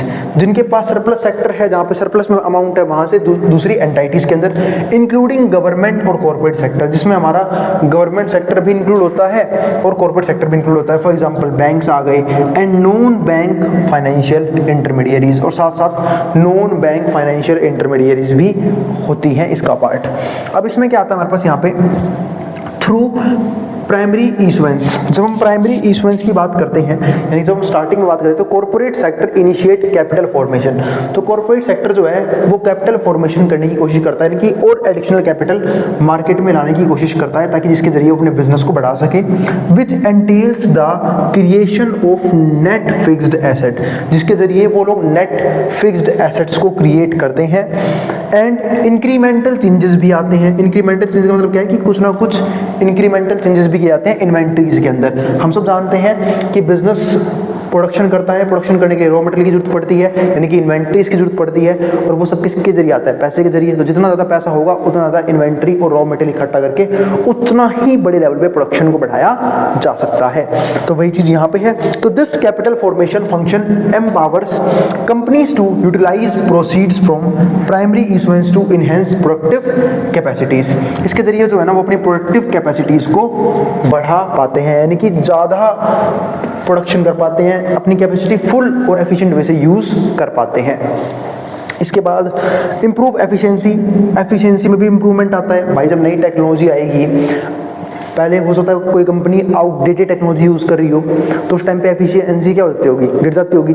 लेकिन जब भी कोई प्रोड्यूसर या फिर कोई भी कंपनी नई या फिर एडवांस टेक्नोलॉजी यूज करेगी तो उनकी एफिशिएंसी भी क्या हो जाती है, बढ़ जाती है। उसका एक जीता था एग्जांपल ये रहा। तो एफिशिएंसी भी इंप्रूव होती है। साथ साथ जनरेट एम्प्लॉयमेंट, भाई जब प्रोडक्शन ज़्यादा करेंगे तो प्रोडक्शन ज़्यादा करने के लिए मशीनरी तो चाहिए चाहिए, साथ साथ लेबर्स भी रखने पड़ेंगे, जिसकी वजह से क्या होगा, एम्प्लॉयमेंट जनरेशन होगा, यानी कि एम्प्लॉयमेंट मिलेगी लोगों को काम मिलेगा, बेरोजगारी दूर होगी, अनएम्प्लॉयमेंट दूर होगी। उसका बेनिफिट भी हमें यहाँ पे देखने को मिलता है। साथ साथ अपॉर्चुनिटीज भी मिलती हैं, एम्प्लॉयमेंट अपॉर्चुनिटी बोलते हैं, there by fostering wealth creation, जिसकी वजह से क्या होगा, एक बड़े लेवल पे वेल्थ क्रिएशन होगी लॉन्ग टर्म के अंदर। क्योंकि हम सब बोलते हैं ना कि जैसे कि लोग बोल भी देते होंगे कि भाई हमारे पास अगर खुद की आरबीआई के पास खुद की नोट छापने की मशीन है तो क्यों ना गरीब लोगों को भी नोट छाप के प्रोवाइड कर दें। पर ये एक अच्छा तरीका नहीं होता कभी भी। क्योंकि अच्छा तरीका क्यों नहीं होता, क्योंकि अगर फ्री में लोगों को पैसा बांट देंगे तो हुआ क्या, डिमांड बढ़ा देंगे लोग, जिसकी वजह से क्या होगा, प्राइस वापस ऊपर चले जाएंगे। लेकिन अगर इस तरीके से अगर लोगों को पैसा मिल रहा है तो एक अच्छा तरीका है। क्यों? क्योंकि अगर लोगों को इंप्लॉयमेंट मिल रही है, बदले में लोगों को पैसा मिल रहा है, तो मानता हूँ लोग इस पैसा ज़्यादा आएगा, लेकिन साथ साथ भाई आउटपुट भी तो ज़्यादा प्रोड्यूस हो रहे हैं, तो अगर वो लोग डिमांड करेंगे भी तो आउटपुट का लेवल बढ़ चुका है, उस आउटपुट का लेवल बढ़े हुए लेवल से वो डिमांड फुलफिल हो जाएगी, तो प्राइस नहीं बढ़ता इस केस में। तो ये एक अच्छा तरीका होता है कभी भी किसी भी इकोनॉमी को बूस्ट करने का। तो ये हुआ हमारे पास एक point. Nature of fund raising in the primary market, यानी कि प्राइमरी मार्केट में फंड कैसे रेज किया जाता है। Encompasses both domestic and external source, जहां पे हम डोमेस्टिक और एक्सटर्नल सोर्स दोनों क्या करते हैं, इनकम्पास कर देते हैं। अभी ये देखो डोमेस्टिक, ये हमारे पास यहाँ पे क्या आता है, equity issuance by corporate primary issues. अब देखो जो इक्विटी इशू हुआ वो कौन इशू करेंगे, कॉर्पोरेट्स इशू करेंगे प्राइमरी इशू, क्योंकि इक्विटी के बदले जो पैसा मिलता है तो वो चीज यहाँ पे आई। दूसरा debt instrument by issuance by government, कई बार गवर्नमेंट डेट इंस्ट्रूमेंट इशू करती है, ठीक है, प्राइमरी इशू गवर्नमेंट के जरिए, कॉर्पोरेट भी कर सकती है प्राइमरी इशूज। और फाइनेंशियल इंटरमीडियरीज सेकेंडरी, यानी कि जो फाइनेंशियल इंटरमीडियरीज है वो सेकेंडरी इशू के अंदर इशू का पार्ट बनेगा, ध्यान रखना। लेकिन जब गवर्नमेंट डेट इंस्ट्रूमेंट इशू करती है या corporate sector date instrument issue करता है तो वो सब किसका पार्ट बनते हैं, प्राइमरी इशू का, ठीक है। तो ये चीज ध्यान रखना। इसके बाद एक्सटर्नल देखते हैं, एक्सटर्नल में क्या आता है, equity issues through issues of, देखो यहाँ पे ग्लोबल डिपॉजिटरी रिसिप्ट जीडीआर, यानी कि बाहर से पैसा आ रहा है, या फिर अमेरिकन डिपॉजिटरी रिसिप्ट एडीआर। इसके बाद debt instrument through external commercial boring, अगर एक्सटर्नल कमर्शियल बोरिंग हुई है ईसीबी, वहां से डेट इंस्ट्रूमेंट इशू हुआ है, इशू किया गया है, तो क्या हो जाएगा, एक्सटर्नल सोर्स बन जाएगा। एक्सटर्नल सोर्स का मतलब यहाँ पे क्या है कि आप डोमेस्टिकली पैसा या फिर एसेट यूज नहीं करें, इंस्ट्रूमेंट यूज नहीं करें, बाहर की कंट्री का इंटरनेशनल लेवल पे एसेट या फिर इंस्ट्रूमेंट वगैरह यूज कर रहे हो, तो उसको हम क्या बोलते हैं, एक्सटर्नल पार्ट बोलते हैं। इसके बाद समझते हैं अगले पार्ट को। अगला पार्ट हमारे पास आता है other forms of external borrowings, यानी कि दूसरी फॉर्म्स क्या है एक्सटर्नल बोरिंग का, किस किस तरीके से एक्सटर्नल बोरिंग की जाती है इंक्लूडिंग। क्योंकि आपने देखा होगा हम लोग डोमेस्टिकली उधार भी लेते हैं, आज इंडिया पे वर्ल्ड बैंक का भी बहुत बड़ा कर्जा है ना, जिसे इंडिया लगातार चुकाने की कोशिश कर रहा है, और एक अच्छा खासा इंटरेस्ट हमारे जीडीपी का बहुत बड़ा हिस्सा वो सिर्फ इंटरेस्ट के तौर पे उस पैसे को पे करने के लिए चला जाता है, या तो उस पैसे का प्रिंसिपल अमाउंट पे करने में या फिर उस पैसे के ऊपर इंटरेस्ट पे करने में। वही चीज यहाँ पे है कि हमारे पास एक्सटर्नल बोरिंग होती है, जैसे यहाँ पे देखो foreign direct investment, foreign direct investment है FDI in both equity and debt forms. इसका मतलब ये है कि जब भी फॉरेन कंट्री के लोग इन्वेस्टमेंट कर रहे हैं, यानी कि फॉरेन से डायरेक्ट इन्वेस्टमेंट मिल रही है, तो वो भी तो एक तरह की बोरिंग होगी in the both equity and debt forms. या तो हम कर्ज की फॉर्म में ले रहे हैं, या फिर हो तो ये भी सकता है कि जो फॉरेन कंट्री के लोग हैं, यानी कि जो फॉरेन इन्वेस्टर्स हैं, वो हमारी इंडियन कंपनीज में अपने पैसे को इन्वेस्ट कर रहे हैं। जैसे फॉर एग्जाम्पल हम लोग जब यहाँ से बैठे बैठे गूगल के शेयर खरीद सकते हैं, एप्पल के शेयर खरीद सकते हैं, ऐसे ही अगर मान लो कोई फॉरेन का पर्सन है, अगर उसे इंडिया की इकोनॉमी में या फिर इंडिया की स्टॉक मार्केट में अगर ग्रोथ नजर आती है, तो वो इंडियन स्टॉक्स में भी इन्वेस्टमेंट कर सकते हैं, ठीक है। तो वही चीज यहाँ पे इसको बोलते हैं फॉरेन डायरेक्ट इन्वेस्टमेंट। और यही नहीं, हमारी जो गवर्नमेंट है वो डेट भी लेती है फॉरेन से डायरेक्ट, जैसे मैंने अभी एग्जांपल दिया था कि वर्ल्ड बैंक से हमारा बहुत सारा कैसे चल रहा है, कर्जा चल रहा है। इसके बाद दूसरा पॉइंट क्या आता है, फॉरेन इंस्टीट्यूशनल इन्वेस्टमेंट, यानी कि एफआईआई बोलते हैं हम इसे, फॉरेन इंस्टीट्यूशनल इन्वेस्टमेंट। तो आपने अभी हाल ही में अगर आप लोग स्टॉक मार्केट में एक्टिव रहते हो तो आपको पता होगा कि जो फॉरेन इंस्टीट्यूशनल इन्वेस्टमेंट्स है वो धीरे धीरे कम होती जा रही है, यानी कि इंडियन स्टॉक मार्केट लगातार जो है वो या तो स्टैग्नेंट है या फिर गिरती जा रही है। उसका एक मेन रीजन ये है कि फॉरेन जो ट्रेडर्स हैं, जो फॉरेन इन्वेस्टर्स हैं, वो अपना पैसा लगातार अपने फंड लगातार निकाल रहे हैं, क्योंकि उन्हें इंडियन इकोनॉमी में ग्रोथ नजर नहीं आ रही फिलहाल के पर्पज से, ना ही इंडिया की इकोनॉमीज में ग्रोथ नजर आ रही है। तो वही चीज यहाँ पे है, फॉरेन इंस्टीट्यूशनल इन्वेस्टमेंट लगातार कम हो रही है, एफआईआई बोलते हैं इसे, in the form of portfolio investment, यानी कि अपने पोर्टफोलियो इन्वेस्टमेंट से वैसे वो करते हैं इन्वेस्टमेंट, ठीक है। तो इसीलिए हम यहाँ पे, क्योंकि हम तो ये पढ़ रहे हैं ना कि एक्सटर्नल बोरोइंग का पार्ट क्या क्या है, तो उसका पार्ट एक एफआईआई भी होती है, यानी कि फॉरेन कंट्री भी, हम फॉरेन कंट्री के इंस्टीट्यूशंस भी हमारी कंट्री की इकोनॉमी में, हमारी कंट्री के स्टॉक्स में, इक्विटीज में इन्वेस्टमेंट जरूर करते हैं। इसके बाद तीसरा फॉर्म क्या आता है, नॉन रेसिडेंट इंडियन डिपॉजिट्स, मतलब एक कुछ ऐसे इंडियंस भी होते हैं जो फॉरेन कंट्रीज में रह रहे हैं लेकिन वो दिलचस्पी रखते हैं इंडियन स्टॉक मार्केट में, इंडिया की इंस्ट्रूमेंट में, इंडिया के एसेट्स में, इंडिया की इक्विटीज में, तो वो यहाँ पे पैसा लगा सकते हैं। उसको हम क्या बोलते हैं, नॉन रेसिडेंट इंडियन डिपॉजिट, यानी कि ऐसे डिपॉजिट जो नॉन रेसिडेंट इंडियन कर रहे हैं in form of short term के लिए भी एंड मीडियम टर्म डिपॉजिट के तौर पे भी। इसके बाद क्या आता है, fund raising activities in the primary market can categorized as follows. जो फंड रेजिंग है वो जो मार्केट है वो कुछ इस तरीके से कैटेगरीज बनी हुई है उसकी। पहला क्या आता है, पब्लिक इश्यूज विया प्रोस्पेक्टस, भाई पब्लिकली हम इशू कर दें इक्विटीज को, वहां से पैसा ले लें। दूसरा प्राइवेट प्लेसमेंट्स कर सकते हैं, तीसरा राइट इश्यूज कर सकते हैं, और चौथा प्रेफरेंशियल इश्यूज भी कर सकते हैं। तो ये कुछ तरीके हैं जिसके जरिए फंड रेजिंग की एक्टिविटी चलती है। कौन सी मार्केट में? प्राइमरी मार्केट में। अब हम बात करें सेकेंडरी कैपिटल मार्केट की, तो सबसे पहले थोड़ा सा ना एक व्यू लेते हैं प्राइमरी कैपिटल मार्केट का, जहां पे मैंने आपको ये समझाया था कि अगर किसी भी कंपनी को लोगों से पैसा चाहिए अपनी इन्वेस्टमेंट पर्पस के लिए, अपनी कंपनी को एक्सपेंड करने के लिए, अपने बिजनेस को एक्सपेंड करने के लिए, या फिर किसी भी तरह के इनिशिएटिव के लिए, तो वो फंड जो है वो लोगों से मांग सकती है। यानी कि उसके लिए वो सबसे पहले अपना आईपीओ लॉन्च करती है। आईपीओ का मतलब होता है एक वो तरीका जिसके जरिए वो एक कंपनी अपने आप को स्टॉक मार्केट में लिस्ट करवा सकती है, ठीक है, जिससे वो लोगों से क्या लेगी? इन्वेस्टमेंट ले लेगी, जिसको हम क्या बोलते हैं? इनिशियल पब्लिक ऑफरिंग, है ना। चाहे वो रिलायंस इंडस्ट्री का आईपीओ हो, भारती एयरटेल का आईपीओ हो, इनिशियल इन्हीं कंपनीज ने अपने आईपीओ लॉन्च किए थे। कोल इंडिया हो गया, है ना, जो कि आज बहुत जानी मानी और पॉपुलर कंपनीज हैं। अब आपने देखा होगा आजकल स्टार्टअप्स का चलन है, और आजकल तो बहुत सारे आईपीओज आते हैं अपने आप को स्टॉक मार्केट में लिस्ट करवाने के लिए ना। जितने भी स्टार्टअप्स हैं ऑलमोस्ट सब कोशिश करते हैं कि हम जो है आईपीओ में अपने आप को लिस्ट, मतलब स्टॉक मार्केट में आपको लिस्ट करवाएं, ताकि हमें जो है वो एक वेल्थ क्रिएशन का मौका मिले, हमारे शेयर्स की भी डिमांड हो, हम लोगों से पैसा इकट्ठा कर पाएँ। तो उन सब चीज़ों के लिए आईपीओ लॉन्च जरूर करती है, लेकिन हम सब जानते हैं कि कितने ही आईपीओ जो हैं वो क्या होते हैं? फेल हो जाते हैं स्टॉक मार्केट में लिस्ट होते ही, जिनकी वैल्यूएशन, कंपनी की वैल्यूएशन क्या होती है? गिर जाती है। तो ये तो बात हो गई किसके बारे में? आईपीओ के बारे में। लेकिन आईपीओ जो है ना वो किसका पार्ट होता है? प्राइमरी कैपिटल मार्केट का। यानी कि यहाँ पे एक कंपनी पहली बार लोगों से पैसा मंगाती है, इसलिए इसको बोलते हैं प्राइमरी कैपिटल मार्केट का पार्ट। लेकिन जब हम बात करते हैं सेकेंडरी कैपिटल मार्केट की, तो आपने देखा होगा जब भी एक कंपनी स्टॉक मार्केट में लिस्ट हो जाती है तो हम उसके शेयर्स को ट्रेड कर सकते हैं या फिर इन्वेस्टमेंट कर सकते हैं। जैसे फॉर एग्जाम्पल एक बार आईपीओ लॉन्च हो गया तो वो कंपनी स्टॉक मार्केट में लिस्ट हो गई, तो अब जो भी पर्सन चाहे तो अपने शेयर्स को बेच सकता है बाकी लोगों को, जिसके जरिए शेयर ट्रांसफर्स होते रहते हैं, या फिर मैं कह सकता हूँ कि ट्रेड किए जाते हैं सेकेंडरी मार्केट के अंदर। यानी कि हम कहीं ना कहीं, जैसे सपोज करो, क्या मैं आपसे एक बात पूछूं, क्या वो पर्सन जिसने रिलायंस का आईपीओ ना लिया हो तो क्या वो रिलायंस कंपनी में इन्वेस्ट नहीं कर सकता? आप बोलोगे बिल्कुल कर सकते हैं। हम आज जाके अपना डीमैट अकाउंट यूज करके और उस कंपनी के शेयर्स को खरीद सकते हैं, यानी कि बाय और सेल कर सकते हैं इन्वेस्टमेंट पर्पस के लिए। तो इसका मतलब क्या है?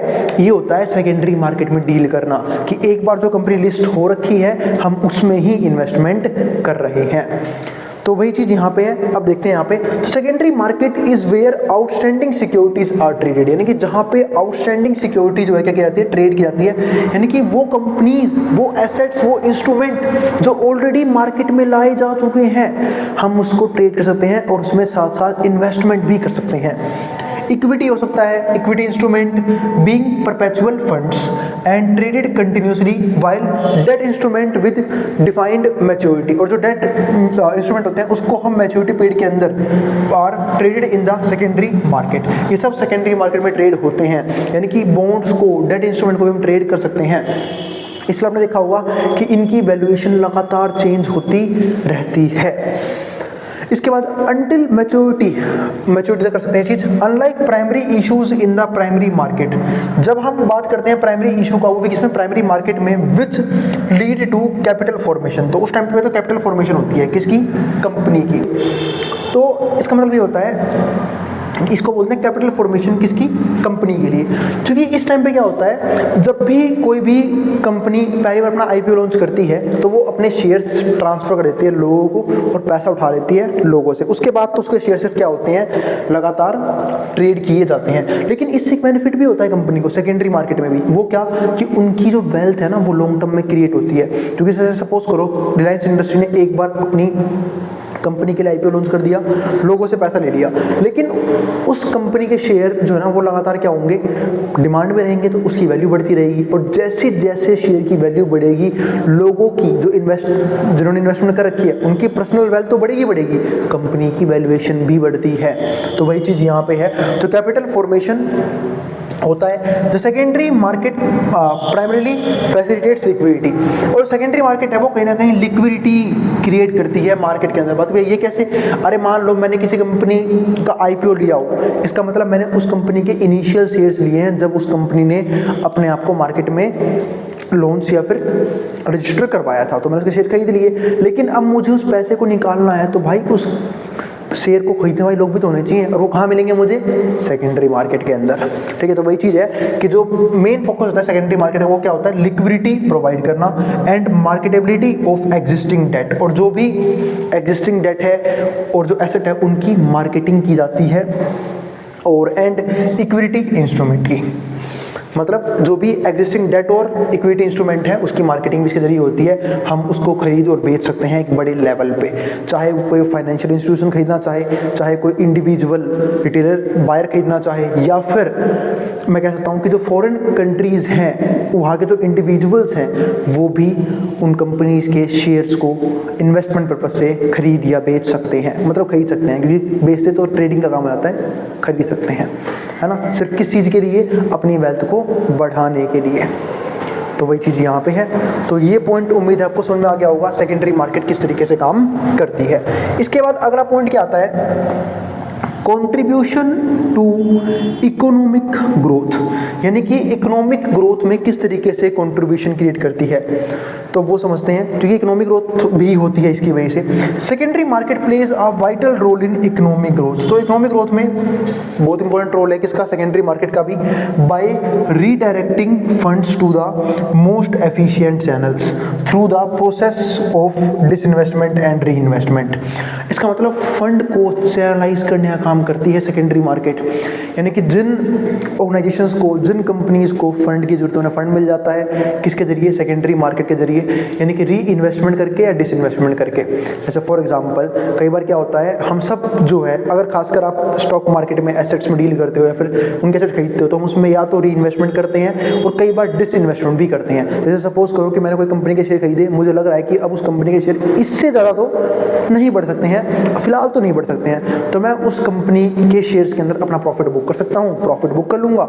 इसे बोलते हैं डिसइन्वेस्टमेंट उस पर्टिकुलर एसेट से, और फिर उसी पैसे को किसी दूसरी जगह री इन्वेस्ट कर सकता हूँ जिसकी वैल्यूएशन अभी कम है या फिर जिसमें ग्रोथ पोटेंशियल मुझे नजर आ रहा है। तो वही सेम चीज़ मैंने यहाँ पे कही। तो ये सब किसके जरिए होता है? यानी कि फंड मेरा क्या हो रहा है? फंड जो है लोगों का चैनलाइज होता है सेकेंडरी मार्केट की जगह, और जिसे क्या बोलते हैं कि एक तरह से हम इस चीज़ को यूज़ करके लॉन्ग टर्म में अच्छा खासा पैसा बना सकते हैं। It also offers instant valuation, ये कहीं ना कहीं इंस्टेंट वैल्यूएशन को भी ऑफर करता है ऑफ सिक्योरिटीज़। किसकी? वो भी सिक्योरिटीज़ की, बोथ इक्विटी एंड डेट, जिसमें हमारे इक्विटी भी आती है और डेट भी आते हैं। Due to changes in internal environment, अब इंटरनल इन्वायरमेंट में कोई भी चेंज आया, such as company wide and industry wide factors, मतलब कंपनी के अंदर कुछ फैक्टर्स में चेंज आए, फंडामेंटल में चेंज आए, इंडस्ट्री के कुछ फंडामेंटल में चेंज आए, this valuation aids to measuring the cost of capital. तो कहीं ना कहीं यहाँ पे हम कॉस्ट ऑफ कैपिटल निकाल सकते हैं इन फाइनेंशियल सेकेंडरी मार्केट के जरिए, एंड रेट ऑफ रिटर्न भी निकाल सकते हैं for economic entities at the micro level, यानी कि हम यहाँ पे ये भी निकाल सकते हैं कि भाई जितनी इन्वेस्टमेंट हम कर रहे हैं उसके हिसाब से रेट ऑफ रिटर्न कैसा है, हमारा कम है, ज़्यादा है, अच्छा है, वो सब चीज़ें हम यहाँ पे कर सकते हैं, चेक कर सकते हैं। ये सब कहीं ना कहीं कंट्रीब्यूशन बनते हैं इकोनॉमिक ग्रोथ का। क्योंकि देखो इकोनॉमिक ग्रोथ दो चीज़ से होती है, या तो कंपनी की वैल्यूएशन बढ़नी शुरू हो जाए, यानी कि जो एक कंट्री है उसमें अच्छे से अच्छे बिजनेसेस हों, बिजनेस की वैल्यूएशन बहुत ज़्यादा हो, वो बिजनेस लगातार ग्रो करता रहे, तो वो एक तरीका होता है। और कहीं ना कहीं सेकेंडरी मार्केट उस चीज़ में बिजनेस की हेल्प जरूर करती है नहीं करती है, क्योंकि इन्वेस्टर्स को जो प्रोड्यूसर्स हैं या फिर जो इन्वेस्टर्स ऑलरेडी अपनी कंपनीज में इन्वेस्टमेंट कर चुके हैं उनको पैसा मिल जाता है फर्दर इन्वेस्टमेंट के लिए, किसके जरिए? लोगों के जरिए। और दूसरा बेनिफिट क्या मिलता है कि भाई इकोनॉमिक ग्रोथ का एक सिंबल क्या होता है कि वहाँ के लोग भी ग्रो कर रहे हो, और लोग कब ग्रो करेंगे? जब उनका लगाया हुआ पैसा ग्रो करेगा। यानी कि अगर मान लो कि कुछ लोग जो स्टॉक मार्केट में इन्वेस्टेड हैं और उनकी वेल्थ लगातार बढ़ रही है कंपनीज की वेल्थ के साथ साथ, तो होगा क्या? ये कहीं ना कहीं हम बोल सकते हैं कि ये भी एक इकोनॉमिक ग्रोथ का सिंबल है। तो हम ये कह सकते हैं कि सेकेंडरी मार्केट का इकोनॉमिक ग्रोथ में बहुत इंपॉर्टेंट रोल है, क्योंकि ये सिर्फ कंपनीज की वेल्थ क्रिएशन में हेल्प नहीं करता, ये लोगों की वेल्थ क्रिएशन में भी हेल्प करता है। आपने ऐसे बहुत से सुने होंगे इन्वेस्टर्स जिन्होंने अंधा वेल्थ कमाया है अपनी जिंदगी में सिर्फ ट्रेडिंग और इन्वेस्टमेंट के जरिए, खासकर इन्वेस्टमेंट के जरिए। जैसे राकेश झुंझुनवाला सर हो गए, अगर मैं वर्ल्ड वाइड बात करूं तो वॉरेन बफेट साहब हो गए, ठीक है। इन सब लोगों ने एक अंधा पैसा कमाया है स्टॉक मार्केट में सिर्फ एक लॉन्ग टर्म इन्वेस्टमेंट के जरिए। अब इसके बाद अगला पॉइंट क्या आता है? फंक्शंस ऑफ सेकेंडरी मार्केट कि भाई सेकेंडरी मार्केट के कौन कौन से फंक्शंस हैं। चलो फटाफट ये पढ़ के आते हैं कि सेकेंडरी मार्केट में कौन कौन से फंक्शन है। पहला फंक्शन क्या होता है सेकेंडरी मार्केट का, फैसिलिटेटिंग लिक्विडिटी, यानी कि लिक्विडिटी बनी रहती है भाई, लिक्विडिटी बनाने में हेल्प करती है। मैंने बोला ना कि अगर मान लो मैंने कभी किसी कंपनी के आईपीओ में पैसा लगाया हो और मुझे उस आईपीओ से नुकसान हो रहा हो या फिर मेरे को प्रॉफिट बुक करना हो, तो भाई उसके लिए उसे खरीदने वाले लोग भी तो होने चाहिए। वो मुझे कहाँ मिलेंगे, सेकेंडरी मार्केट। मेरा मतलब ये है कि मैंने प्राइमरी मार्केट से क्या उठाया, आईपीओ उठाया, सेकेंडरी मार्केट में जाके वो शेयर्स बेच दिए, खत्म काम। तो वही चीज यहाँ पे थी कि लिक्विडिटी मेंटेन करने का काम करती है सेकेंडरी मार्केट। इसके अलावा मार्केटेबिलिटी की बात की थी ना मैंने कि जो भी स्टॉक्स हैं वो उसका हमें पता कहाँ पे लगता है, इसके जरिए, सेकेंडरी मार्केट के जरिए, कि हम अलग अलग स्टॉक्स में जो लिस्टेड है उनके अंदर अपना पैसा इन्वेस्ट कर सकते हैं। यानी कि एक तरह से मार्केट का काम करते हैं सेकेंडरी मार्केट। हम जो मर्जी एसेट, जो मर्जी कंपनी, जो भी स्टॉक मार्केट में लिस्टेड है, हम उसे परचेज और सेल कर सकते हैं, ट्रेडिंग के पर्पज से भी और इन्वेस्टमेंट के पर्पज से भी। चाहे मुझे अगर टाटा सर की कंपनी में इंटरेस्ट है तो वहाँ जाके इन्वेस्टमेंट कर लूंगा, रिलायंस में इंटरेस्ट है वहाँ इन्वेस्टमेंट कर लूंगा, भारतीय एयरटेल के शेयर खरीदने हैं वहाँ जाके खरीद लूंगा, या फिर अदर कंपनीज जो भी स्टॉक मार्केट में लिस्टेड है। तो एक तरह से ये उन्हें एक प्लेटफॉर्म प्रोवाइड करती है सेकेंडरी मार्केट। वो मार्केट का काम करते हैं जिसके जरिए हम अलग अलग एसेट्स, अलग अलग इक्विटी को परचेज कर सकते हैं इन्वेस्टमेंट पर्पज के लिए। तो वो पॉइंट यहाँ पे आया, ये एक इंपॉर्टेंट फंक्शन बनता है। दूसरा, प्राइस डिस्कवरी करने का काम भी करती है मार्केट पार्टिसिपेंट्स। अब जो मार्केट, क्योंकि देखो हम सब जानते हैं प्राइस कैसे डिटरमाइन होता है, डिमांड और सप्लाई के जरिए। और डिमांड और सप्लाई तो मेरे भाई मार्केट में पता लगेगी ना कि मार्केट में शेयर की डिमांड कितनी है। आपने देखा होगा मार्केट में जितनी ज़्यादा किसी इक्विटी की, किसी शेयर की डिमांड होती है ना, उतना ज़्यादा उसके प्राइस ऊपर भागते हैं। तो वही सेम चीज़ यहाँ पे है, प्राइस डिस्कवरी करने में सेकेंडरी मार्केट का एक मोस्ट इंपॉर्टेंट रोल है। तो market participants engage in price discovery, क्योंकि मार्केट के पार्टिसिपेंट यानी कि बायर्स और सेलर्स, यही दोनों मिलकर तो प्राइस को डिटरमाइन करते हैं। Process to find an equilibrium price, ये इक्विलिब्रियम प्राइस निकालने में हेल्प करते हैं, which helps in making economic decisions, जिसके जरिए हम डिफरेंट इकोनॉमिक डिसीजंस को बनाते हैं। This information is utilized by government, और ये इंफॉर्मेशन बाद में गवर्नमेंट खुद यूटिलाइज करती है, एंड बिजनेसेस भी यूटिलाइज करते हैं फॉर फॉर्मुलेटिंग स्ट्रेटजीज, ताकि स्ट्रेटजी को बनाया जा सके regarding pricing commitments, pricing commitment के जरिए, और टाइमिंग ऑफ इश्यूज हो, and expansion of production facilities, और कहीं ना कहीं प्रोडक्शन फैसिलिटीज भी क्या सकते हैं यहाँ पे एक्सपेंड की जा सकती है। तो ये सब कहीं ना कहीं हमें क्या मिलते हैं, बेनिफिट मिलते हैं, कहाँ पे, सेकेंडरी मार्केट के अंदर। अब चलते हैं नेक्स्ट पॉइंट की तरफ, जहाँ पे हम बात करेंगे वेल्थ इफेक्ट की, कि भाई वेल्थ इफेक्ट क्या होता है स्टॉक मार्केट का। जैसे मैंने आपको बताया भी था कि कंपनीज के साथ साथ लोगों की वेल्थ भी बढ़ती है। कंपनी की वेल्थ भी बढ़ती है क्योंकि उन्हें इन्वेस्टमेंट के लिए, एक्सपेंशन के लिए पैसा लोगों से मिल जाता है, और लोगों का पैसा कंपनी में इन्वेस्ट हो रहा है, तो जैसे जैसे कंपनीज ग्रो करेंगे लोगों का पैसा भी ग्रो करेगा, यानी कि ओवरऑल वेल्थ क्रिएशन होती है सेकेंडरी मार्केट या फिर स्टॉक मार्केट के जरिए। अब बात ये आती है कि भैया थोड़ा सा पढ़ भी लेते हैं इसे, है ना। तो secondary market creates a wealth effect, तो ये वेल्थ इफेक्ट भी क्रिएट करता है पर्टिकुलरली ड्यूरिंग बुल रन्स, खासकर बुल रन्स में। जिनको नहीं पता बता देता हूँ, मार्केट में दो तरह के रन्स होते हैं, बुल रन्स और बियर रन्स। काफी बार आपने सुना भी होगा स्टॉक मार्केट में बुल और बियर्स को। बुल रन्स का मतलब क्या होता है कि जब एक रैली आती है ना ऊपर की तरफ, यानी कि स्टॉक के प्राइसेस अंधे भाग रहे हैं, स्टॉक मार्केट ऊपर की तरफ जा रही है, उसको बोलते हैं बुल रन। यानी कि बुल्स है ना हमेशा स्टॉक मार्केट को उठाने की कोशिश करते हैं, और बियर्स उसे नीचे आने की कोशिश करते हैं। यानी कि जब भी मार्केट लगातार गिरती चली जाती है उसको हम बियर रन बोलते हैं, और जब भी मार्केट लगातार उठती चली जाती है, शेयर प्राइस लगातार भागते चले जाते हैं, निफ्टी ऊपर ही जाता जा रहा है, उसको हम क्या बोलते हैं, बुल रन बोलते हैं। जैसे कोविड में नहीं हुआ था कि लगातार जैसे कोविड आया, कोविड से थोड़ी बहुत रिकवरी हुई, तुरंत जो है ना मार्केट में बुल रन चालू हो गया, और एक अच्छी खासी रैली हमें वहाँ पे देखने को मिली थी बुल रन की तरफ। तो during bull runs in the stock markets, तो बुल रन में क्या होगा, जब स्टॉक के प्राइस बढ़ेंगे तो मेरे भाई कंपनी की वैल्यूएशन ही बढ़ेगी क्या, आप बोलोगे भैया बिल्कुल बढ़ेगी। तो वही सेम चीज़ यहाँ पे है। इंक्रीज्ड मार्केट कैपिटलाइजेशन, यानी कि मार्केट का कैपिटलाइजेशन भी क्या होता है, बढ़ता है, और contributes to a sense of wealth, तो वेल्थ बढ़ेगा अमंग इन्वेस्टर्स की वेल्थ बढ़ती है, इंक्लूडिंग गवर्नमेंट एंटाइटीज, गवर्नमेंट के एंटाइटीज की वेल्थ बढ़ती है, कॉर्पोरेशंस, म्यूचुअल फंड की वैल्यूज बढ़ती हैं, यानी कि वो लोग जो एसआईपी करते हैं म्यूचुअल फंड के अंदर उनकी वैल्यू बढ़ेगी, इंडिविजुअल इन्वेस्टर्स सब प्रॉफिट में रहते हैं। This perceived wealth stimulates consumption and fosters economic growth, और ये सब कहीं ना कहीं लोगों की कंजप्शन में हेल्प करते हैं। क्यों, इनकम बढ़ेगी तभी तो कंजप्शन बढ़ाएंगे ना भाई, वही सेम चीज़ यहाँ पे है। And foster economic growth, growth, economic growth भी लगातार बढ़ेगी ओवर द लॉन्ग रन के अंदर। तो ये सब बेनिफिट मिलता है, ये होता है सेकेंडरी कैपिटल मार्केट का वेल्थ इफेक्ट। अब चलते हैं लास्ट पॉइंट की तरफ, segments of the Indian secondary market. Segment कौन से होते हैं? पहला क्या आता है? Secondary market for corporates and financial intermediary, यानी कि ऐसी सेकेंडरी मार्केट जो कहीं ना कहीं कॉर्पोरेट यानी कि बिजनेसेस की हेल्प करती है पैसे इकट्ठे करने में लोगों से, तो उसको हम क्या बोलते हैं यहाँ पे? सेकेंडरी मार्केट फॉर कॉर्पोरेट्स या फिर फाइनेंशियल इंटरमीडिएरीज, जहाँ पे जैसे फॉर एग्जांपल एनएससी हो गई, बीएससी हो गई, यहाँ पे कंपनीज अपने आपको लिस्ट करवाती हैं और फिर उस लिस्टिंग के जरिए लोगों से पैसा लेती है और उसे अपने बिजनेस में एक्सपेंड करने में और ग्रोथ करने में लगाती है। तो वो तो हो गया पहला सेगमेंट। दूसरा क्या होता है? Secondary market for government securities. Government securities के लिए भी एक मार्केट होता है, जिसको हम क्या बोलते हैं? सेकेंडरी मार्केट, जहाँ पे गवर्नमेंट अपने बॉन्ड्स वगैरह इशू करती है फाइनेंशियल इंस्टीट्यूशंस, बैंक वगैरह को यूज करके, उसको यहाँ पे क्या बोलते हैं? सेकेंडरी मार्केट फॉर गवर्नमेंट, कि गवर्नमेंट अपने एसेट्स को ट्रेड करने के लिए इशू कर रही है मार्केट के अंदर।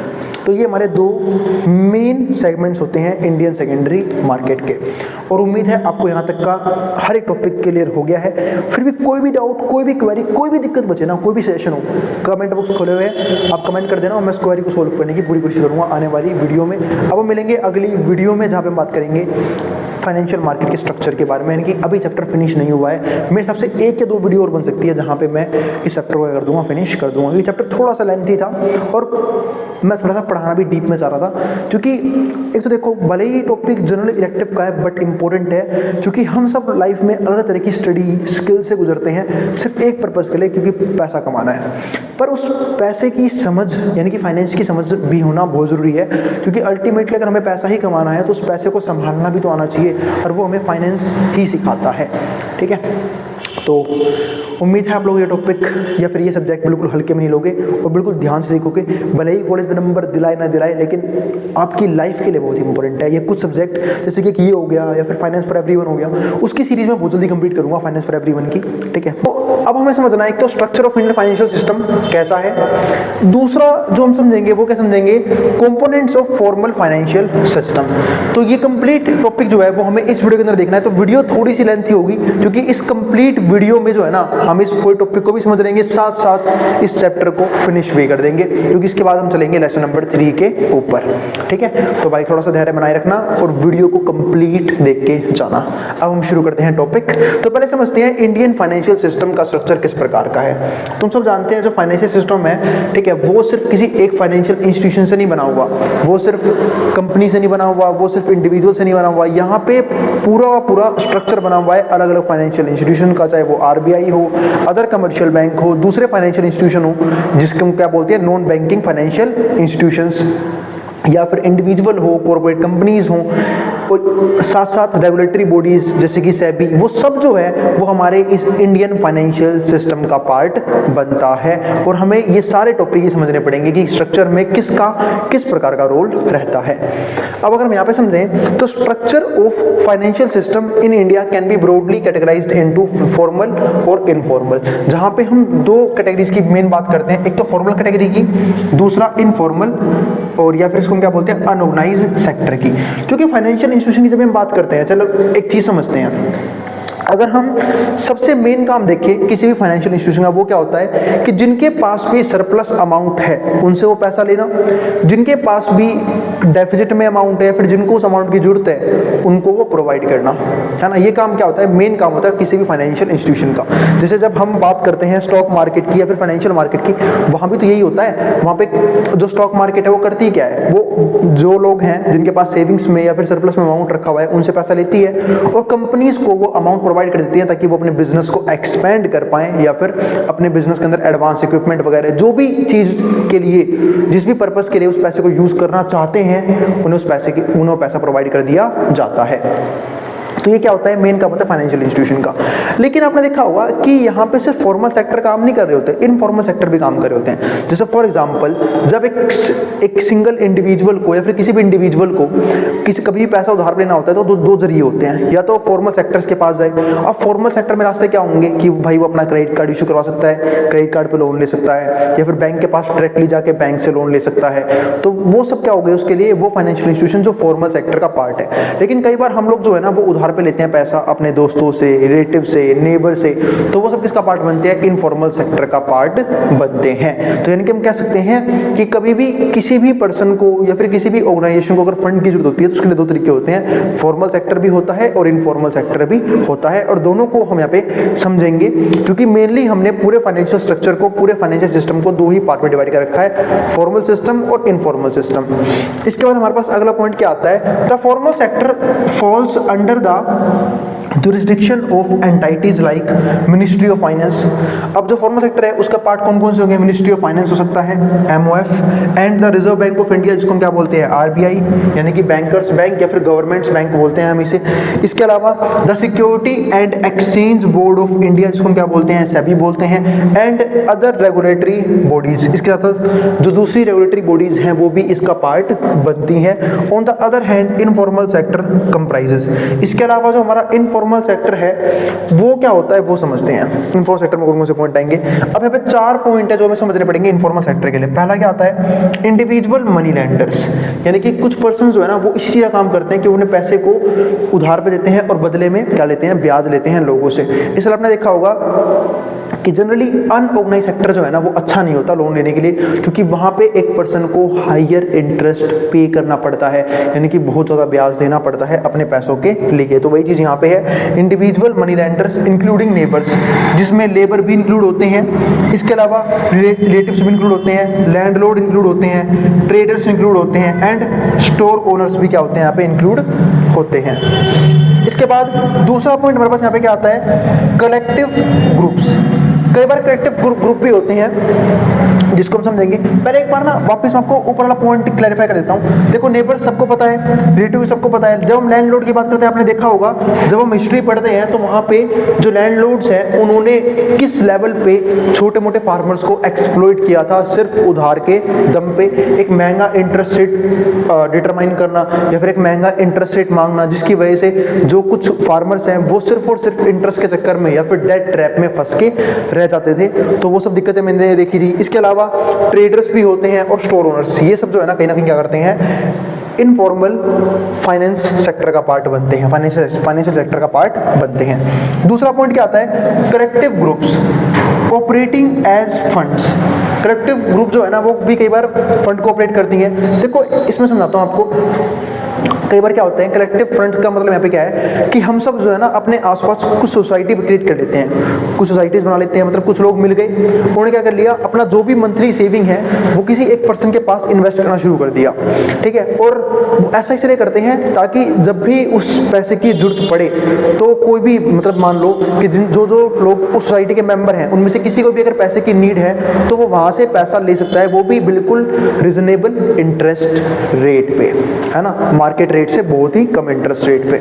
तो ये एक तरह से क्या बन जाता है, एक तरह से ग्रुप बन जाता है लोगों का जिसके जरिए फंडिंग हो सकती है। तो वही चीज यहाँ पे है, collective groups operating as funds और एसोसिएशन, जहाँ पे वो लोग फंड्स को ऑपरेट भी करते हैं और एसोसिएशन की फॉर्म में भी काम करते हैं, which operate according to their own set of rules, जहाँ पे वो अपने रूल्स खुद बनाते हैं। जैसे कि फॉर एग्जांपल एक डेट डिटरमाइन कर ली कि आपको इस डेट तक आपके जो भी सेविंग्स है उसका जो भी हिस्सा आपको पे करना है, ठीक है, वो आप पे कर सकते हो और उसकी डेट फिक्स रहेगी। अगर आपने उस डेट के बाद पेमेंट करी तो आपके ऊपर फाइन लगाया जाएगा। इसके अलावा जो भी पैसा लेना चाहता है उसे पहले ही बताना पड़ेगा कि भाई इस महीने का पैसा जो है जो भी करेक्ट होके आएगा वो फंड हमें चाहिए। वो सब चीजें जो है ना, वो रूल्स जो है वो अपने आप ही इजीली डिटरमाइन किए जाते हैं। और हम सब कहीं ना कहीं ऐसे ग्रुप का पार्ट जरूर होते हैं अगर हम एक अच्छी सोसाइटी में रह रहे हैं तो, which operate according to their set of rules and go by names, और वो नेम्स के हिसाब से होता है, such as fixed fund, association and saving club. अब अगर फिक्स्ड फंड एसोसिएशन बन गया, कोई सेविंग क्लब बन गया, ये कुछ तरीके होते हैं किसके, इनफॉर्मल सेक्टर के। इस आपने देखा होगा कि बहुत से लोग कमिटीज भी रन करते हैं इन सब चीज़ों के लिए, जो कि एक इनलीगल चीज़ भी है, क्योंकि अगर कोई पर्सन उसमें से या फिर जिसके पास सारा फंड अगर वो पैसे लेके भाग जाता है तो उसको लेके हम कोई भी क्लेम नहीं कर सकते हैं, वो दिक्कतें आ सकती हैं। इसके बाद हमारे पास अगला पॉइंट क्या आता है, तीसरा पॉइंट क्या है, partnership firms. Partnership firm involve होती है and local bank financial intermediaries. कई बार क्या होता है जो पार्टनरशिप फॉर्म है इन्वॉल्विंग लोकल ब्रोकर, जिसमें लोकल ब्रोकर्स हैं, और इसके अलावा pawn brokers and non bank financial intermediaries, यानी कि ऐसी इंटरमीडियरीज जिसका बैंकिंग से कोई रिलेशन नहीं है, like finance, investment and chit fund companies. बहुत सारी चिट फंड कंपनीज भी होती है, आपने ये सुना होगा ना, बहुत से लोग जो है वो चिट फंड कंपनी या फिर लॉटरी सिस्टम को यूज करके लोगों को क्या करते हैं, एक्सप्लॉइट करते हैं, है ना। फॉर एग्जांपल कि बहुत सारे लोगों से पैसा ले लिया, उस टोटल अमाउंट का जो भी इकट्ठा हुआ है उसमें से 10% के ऊपर कोई इनाम सेटअप कर दिया और बाकी पैसा खुद लेके भाग जाते हैं। ऐसे बहुत से चिट फंड कंपनीज भी ये काम करती है। तो ये एक पॉइंट आता है किसका, इनफॉर्मल फाइनेंशियल सेक्टर का। फिर फोर्थ पॉइंट क्या आता है, एक मिनट रुकना, आप कुछ नीचे का दिख नहीं जाऊंगा, ठीक है, वैसे मैं नीचे बाद में कैमरा कर दूंगा, आप वो तब देख लेना, बस मैं अभी समझाता हूँ। ये लिखा क्या है, in India the expansion of banking services, जब एक्सपेंशन होता है बैंकिंग सर्विसेज का किन एरियाज में, रूरल एरियाज के अंदर, has played a significant role in broadening the reach of formal financial system. क्योंकि पहले देखा होगा आपने कि जो लैंडलॉर्ड थे ना, वही एक जरिया था किसानों के लिए या फिर स्मॉल फार्मर्स के लिए कि वो लोन ले पाए। लेकिन जैसे जैसे बैंकिंग सिस्टम एक्सपैंड हुआ अर्बन एरिया से रूरल एरियाज की तरफ, जैसे पोस्ट ऑफिसेज बनाए गए, ठीक है, पोस्टल बैंक्स बनाए गए या फिर अदर बैंकिंग सिस्टम डेवलप किए गए विलेज में भी, रूरल एरियाज के अंदर भी, तो कहीं ना कहीं इन जो लैंडलॉर्ड का रोल था ना वो खत्म हो गया। क्योंकि गवर्नमेंट को भी इतने लग गया था कि लैंडलॉर्ड जो है ना वो जरूरत से ज्यादा किसानों को एक्सप्लॉइट करते हैं, महंगे इंटरेस्ट रेट पे पैसा देते हैं, फिर बदले में ब्याज भी लेते हैं, प्रिंसिपल भी चुकवाते हैं, और अगर बाई चांस कोई ऐसा किसान है जो ब्याज नहीं चुका पा रहा, लोन नहीं चुका पा रहा, तो उसकी जमीन भी जब्त कर लेते थे, है ना। तो ये सब दिक्कतें जो है ना वो कहीं ना कहीं छोटे मोटे फार्मर्स को फेस करने को मिलती थी। उसी से बचने के लिए गवर्नमेंट ने बैंकिंग सिस्टम को रूरल एरियाज में भी एक बहुत बड़े लेवल पे एक्सपेंड किया और मोटिवेट किया लोगों को कि वो बैंक्स को यूज करें अपने फाइनेंशियल नीड्स के लिए, ना कि इन फालतू के लैंडलॉर्ड्स को यूज करें, ठीक है। तो ये एक अच्छा सिस्टम बन गया था हमारे पास यहाँ पे। तो ये बना हमारा फोर्थ पॉइंट, जिसमें हमने इनफॉर्मल सेक्टर को खत्म करने की बात की। क्योंकि इनफॉर्मल सेक्टर हमेशा बढ़िया हो जरूरी नहीं है, वो डिपेंड करता है सोसाइटी टू सोसाइटी। जैसे मैंने आपको बताया था ना कि बहुत सारे सोशल ग्रुप्स बन जाते हैं, वो तो कई बार अच्छा भी साबित होते हैं, क्योंकि वो लोग अपनी नीड्स के लिए खुद ही अपना एक ग्रुप बना लेते हैं, जिसके जरिए वो उस फंड को, जहाँ पे भाई सोसाइटीज में होता क्या है, या तो आपके नेबर्स उस सोसाइटी का पार्ट बनेंगे या फिर कुछ रिलेटिव्स आपके उस सोसाइटी का पार्ट बन सकते हैं, जिसके जरिए होता क्या है, हम एक मार्केट से कम इंटरेस्ट रेट पे पैसा हमें इजीली मिल जाता है, और जो बाकी पर्सन है जो उसमें अपना सेविंग डाल रहे हैं, जो लास्ट में पैसा लेते हैं, उन्हें ब्याज मिल जाता है। तो ये हमने बात की किसके बारे में, इनफॉर्मल सेक्टर के बारे में। अब समझते हैं components of formal financial system, यानी कि इस वीडियो का मोस्ट इंपॉर्टेंट पार्ट। और ये सिर्फ पहला देख के मत चौंक जाना, अभी और भी बहुत कुछ पढ़ना है। यहाँ बोलोगे भैया आप तो करते वीडियो काफी लेंथी बनेगी, वीडियो सही में लेंथी बनेगी, क्योंकि हमें यहाँ पे 4 कंपोनेंट है ना, देखो 4 कंपोनेंट कौन कौन से हैं। फॉर्मल फाइनेंशियल सिस्टम के 4 सेगमेंट्स हैं या फिर 4 कंपोनेंट्स हैं। दीज आर फाइनेंशियल इंस्टीट्यूशंस, पहला पार्ट ये आता है कि भाई फाइनेंशियल इंस्टीट्यूशंस है कौन कौन से। दूसरा फाइनेंशियल मार्केट्स, ये हम डिस्कस करेंगे फाइनेंशियल मार्केट कौन कौन से हैं। तीसरा फाइनेंशियल इंस्ट्रूमेंट्स, ये कौन कौन से हैं। और चौथा फाइनेंशियल सर्विसेज कौन कौन सी है। तो ये कुछ टॉपिक्स हैं जो हमें डिस्कस करने हैं, कुछ चीजें जो हमें डिस्कस करनी है, ठीक है। एक एक करके समझते हैं। सबसे पहले आते हैं पहले पॉइंट, यानी कि फाइनेंशियल इंस्टीट्यूशंस के ऊपर। अब फाइनेंशियल इंस्टीट्यूशंस यहाँ पे है क्या वो देखते हैं। These intermediaries serve to gather savings, तो ये जो है ना वो इंटरमीडियरी की तरह काम करती है। क्योंकि मैंने आपको मेन समझाया था कि मेन फाइनेंशियल इंस्टीट्यूशन का काम ही क्या होता है कि वो जो भी सरप्लस में अमाउंट है जिन भी लोगों के पास है वहां से पैसे इकट्ठा करना, और जिन लोगों को उस पैसे की नीड है वहां तक वो पैसा पहुंचाना, यानी कि एक तरह से इंटरमीडियरीज की तरह पे वो एक इंपॉर्टेंट रोल प्ले करते हैं। तो these intermediaries serve to gather savings, तो ये सेविंग्स लेते हैं and facilitate the efficient distribution of fund, और उसी फंड को यूज करते हैं डिस्ट्रीब्यूशन के लिए कि उन लोगों में जिन लोगों को उस फंड की जरूरत है। Financial institutions are categorized into banking and non banking entities, इसके अंदर बैंकिंग सिस्टम भी आएगा और नॉन बैंकिंग सिस्टम यानी कि नॉन बैंकिंग एंटाइटीज भी इसका पार्ट बनेंगी। बैंक्स में क्या होता है, as creators and distributors of credit, क्योंकि बैंक 2 तरीके से काम करता है, या तो बैंक क्रिएटर है, ठीक है, और क्या है डिस्ट्रीब्यूटर है किसका, क्रेडिट का, यानी खुद ही क्रेडिट क्रिएट करता है और उसे डिस्ट्रीब्यूट भी करता है अलग अलग लोगों के बीच में। हैव देयर लायबिलिटीज, इनके ऊपर उनकी लायबिलिटीज भी होती हैं, incorporated into the money supply. Unlike non banking financial institution, अगर हम नॉन बैंकिंग फाइनेंशियल इंस्टीट्यूशंस को देखें whose liabilities may not be included, उनके पास लायबिलिटी इंक्लूड नहीं होती, बट वो फिर भी एक तरह से लोन प्रोवाइड करते हैं। जैसे आज आप देखोगे बजाज फिनसर्व हो गया, HDFC फाइनेंशियल सर्विसेज हो गई, other financial, Muthoot gold loan हो गया, ये सब चीजें क्या करती हैं, ये सब लोन प्रोवाइडर्स होते हैं जो लोगों को चीप इंटरेस्ट रेट पे या फिर प्रॉपर्टी के बेस पे क्या देते हैं, लोन प्रोवाइड करते हैं। In India prominent non liabilities में note in India prominent non banking financial institutions include developmental financial institutions. तो ध्यान रखना, नॉन बैंकिंग फाइनेंशियल इंस्टीट्यूशंस में कौन कौन इंक्लूड होंगे, जिसमें आएगा डेवलपमेंटल फाइनेंशियल इंस्टीट्यूशंस, इसको क्या बोलते हैं, DFIs। Non banking financial companies, इसको हम क्या बोलते हैं, NBFCs, जिसका बैंकिंग से कोई रोल नहीं है। Housing finance companies, housing finance companies का पार्ट बनेगी HFCs बोलते हैं, which play a significant role in providing credit. ये सब जो है ना वो क्रेडिट प्रोवाइड करने में एक इंपॉर्टेंट रोल प्ले करती है। तो ये हो गया हमारा यहाँ तक टॉपिक फिनिश, ठीक है। लेकिन अभी फाइनेंशियल इंस्टीट्यूशंस के बारे में और बात करेंगे, और भी बहुत सारे फाइनेंशियल इंस्टीट्यूशंस होते हैं, बहुत सारे हैं, ठीक है। तो मैंने सिर्फ कुछ ही नाम लिए हैं बैंकिंग के और नॉन बैंकिंग के, ठीक है। और भी हैं जो एसेट्स अलग तरीके प्रोवाइड करते हैं, वो सब भी हम डिस्कस करेंगे अभी। इसके अलावा अभी हमें, ये तो सिर्फ पहला कंपोनेंट है, 3 कंपोनेंट और समझने हैं। एक समझना होगा हमें फाइनेंशियल मार्केट्स को, फाइनेंशियल इंस्ट्रूमेंट्स को और फाइनेंशियल सर्विसेज को, ठीक है। तो भाई अभी तक जिसको जो उतारना उतार सकता है, मैं हट रहा हूं बोर्ड के सामने से, फिर हम देखेंगे बाकी के 3 कंपोनेंट्स, ठीक है। जिसको जो उतारना है वो उतार सकता है। और भाई जिसको नीचे का ना दिख रहा हो उसको मैं नीचे का दिखा देता हूँ कि नीचे क्या लिखा होता है। ये था नीचे का पॉइंट, ठीक है। इसको भी नोट कर लेना, और जाना कहीं नहीं है, अब आगे पढ़ेंगे इससे। अब हम देखते हैं बाकी कंपोनेंट्स। तो हमारा पहला कंपोनेंट तो हो गया था फाइनेंशियल इंस्टीट्यूशंस। अब समझते हैं बाकी के 3 कंपोनेंट कौन कौन से हैं। एक हम समझेंगे अब फाइनेंशियल मार्केट्स को, फिर समझेंगे फाइनेंशियल इंस्ट्रूमेंट्स को, और फिर समझेंगे फाइनेंशियल सर्विसेज को। इसी के साथ हमारा क्या हो जाएगा, चैप्टर क्या हो जाएगा, ये वाला फिनिश हो जाएगा।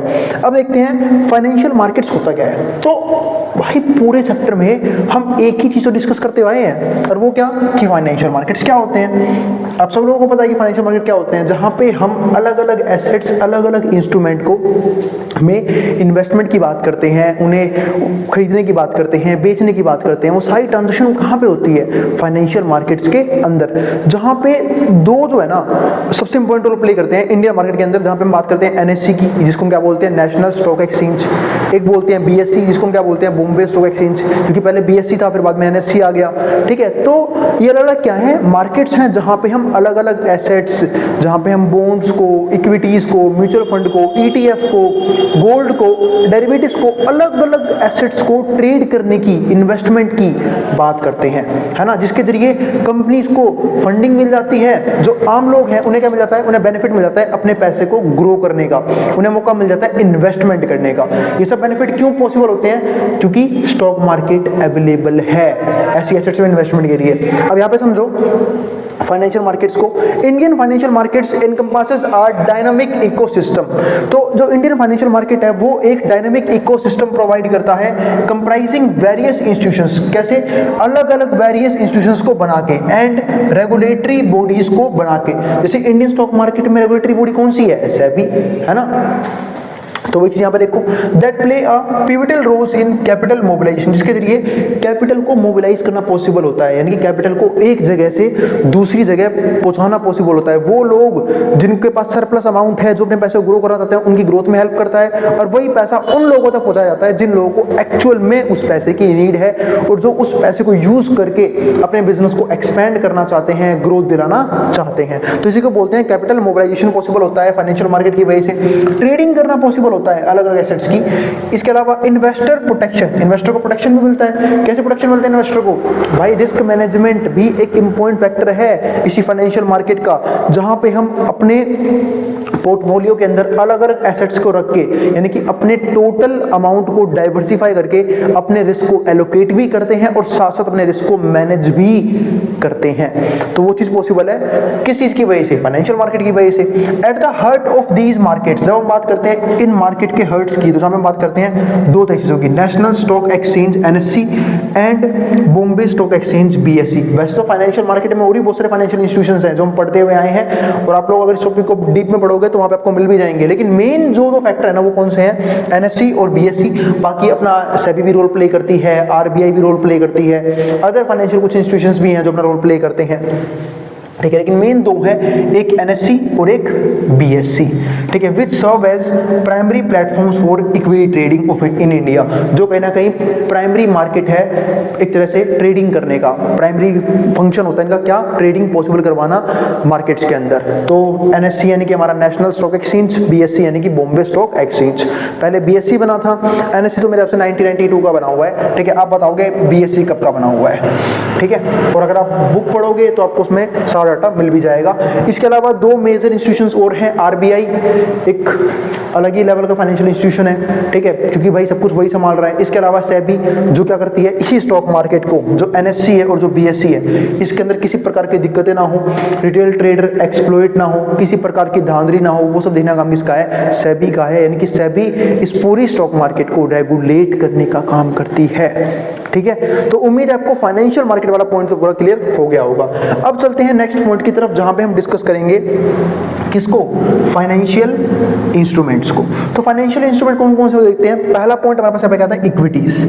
इक्विटी सबको पता है, इक्विटी का मतलब क्या होता है, कंपनी का हिस्सा। जब भी हम किसी कंपनी के इक्विटीज खरीदते हैं, शेयर खरीदते हैं, तो एक तरीके से हम उस कंपनी में क्या हो जाते हैं, भागीदार हो जाते हैं, हम उस कंपनी के उतने शेयर के मालिक हो जाते हैं, उस कंपनी के उतने हिस्से के मालिक हो जाते हैं। फॉर एग्जाम्पल अगर हमने रिलायंस इंडस्ट्री के शेयर लिए, टाटा के शेयर लिए, महिंद्रा के शेयर लिए, या फिर किसी और कंपनी के शेयर लिए, तो हम कहीं ना कहीं ओनर बन जाते हैं उतने पार्ट के लिए उस कंपनी का।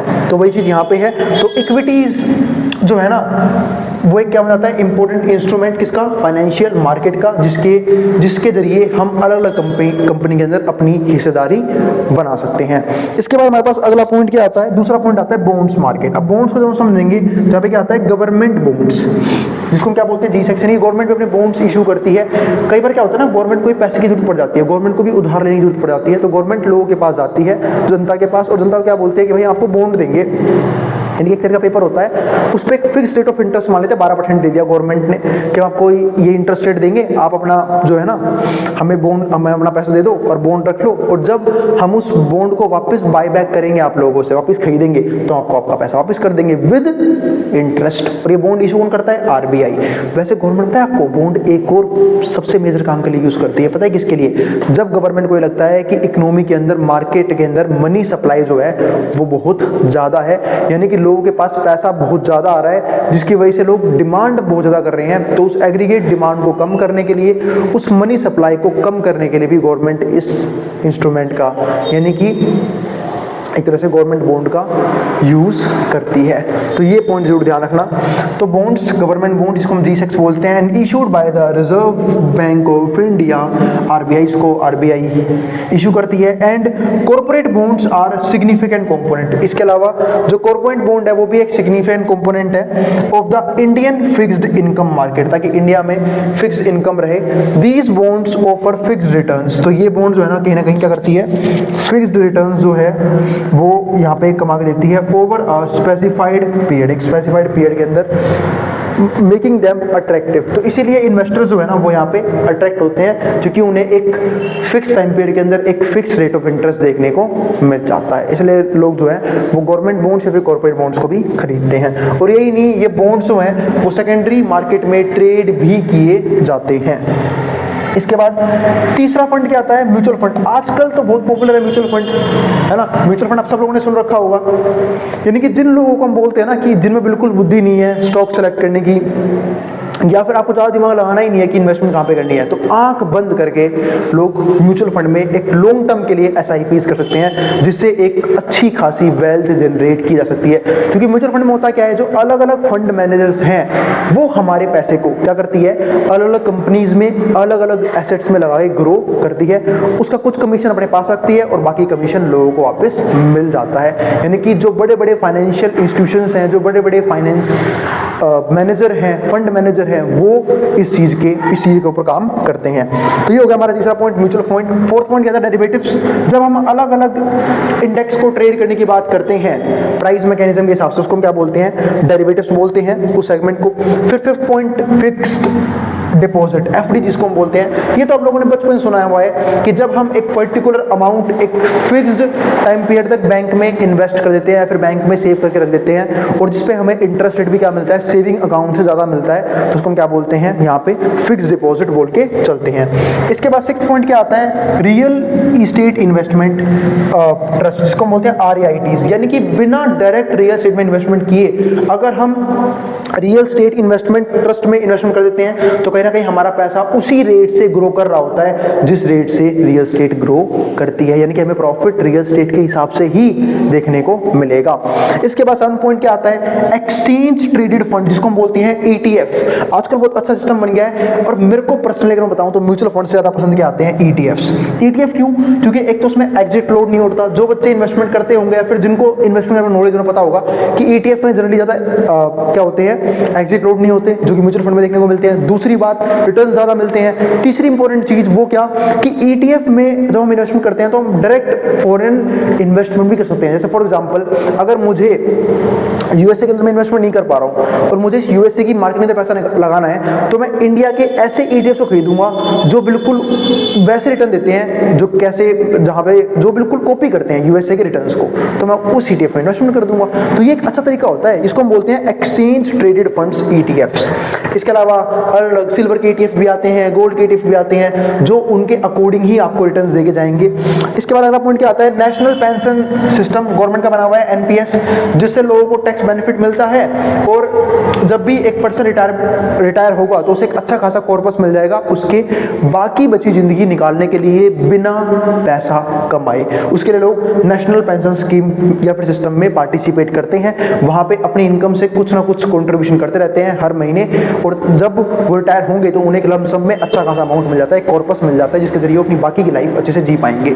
इसके बाद 9 पॉइंट क्या आता है, सोवरेन गोल्ड बॉन्ड्स SGB।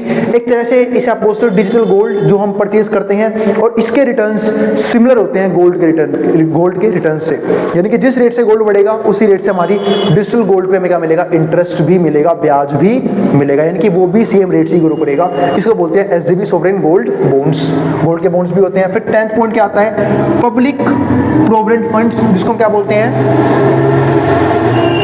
इसको हम बोलते हैं PPF, ठीक है, पब्लिक प्रोविडेंट फंड PPF। इस बात का मतलब ये होता है कि जब हम PPF की बात कर रहे हैं, पब्लिक प्रोविडेंट फंड की, तो यहाँ पे हम जो है ना वो क्या चीज करते हैं 10th पॉइंट में, एक तरह से जो लोग हैं हम सब जानते हैं वो अपना एक PF कटवाते हैं, खासकर जो प्राइवेट सेक्टर में लोग काम करते हैं वो अपना एक PF कटवाते हैं, इसको हम क्या बोलते हैं, प्रोविडेंट फंड, यानी कि जहाँ पे 2 कॉन्ट्रीब्यूशन होते हैं, एक तो एम्प्लॉयर का कॉन्ट्रीब्यूशन, एक एम्प्लॉयर कॉन्ट्रीब्यूशन, मतलब एम्प्लॉय की सैलरी से कुछ हिस्सा उसमें जमा होगा और एम्प्लॉयर भी अपना एक कॉन्ट्रीब्यूशन वहां पे देगा और दोनों मिलकर एक अच्छा कॉर्पस बन जाता है लॉन्ग टर्म में, यानी कि रिटायरमेंट पे एक अच्छा अमाउंट लिया जा सकता है या फिर कभी नीड होगी उस पैसे की तो भी उस पैसे को यूज कर सकते हैं और उस पर एक अच्छा इंटरेस्ट रेट मिलता है।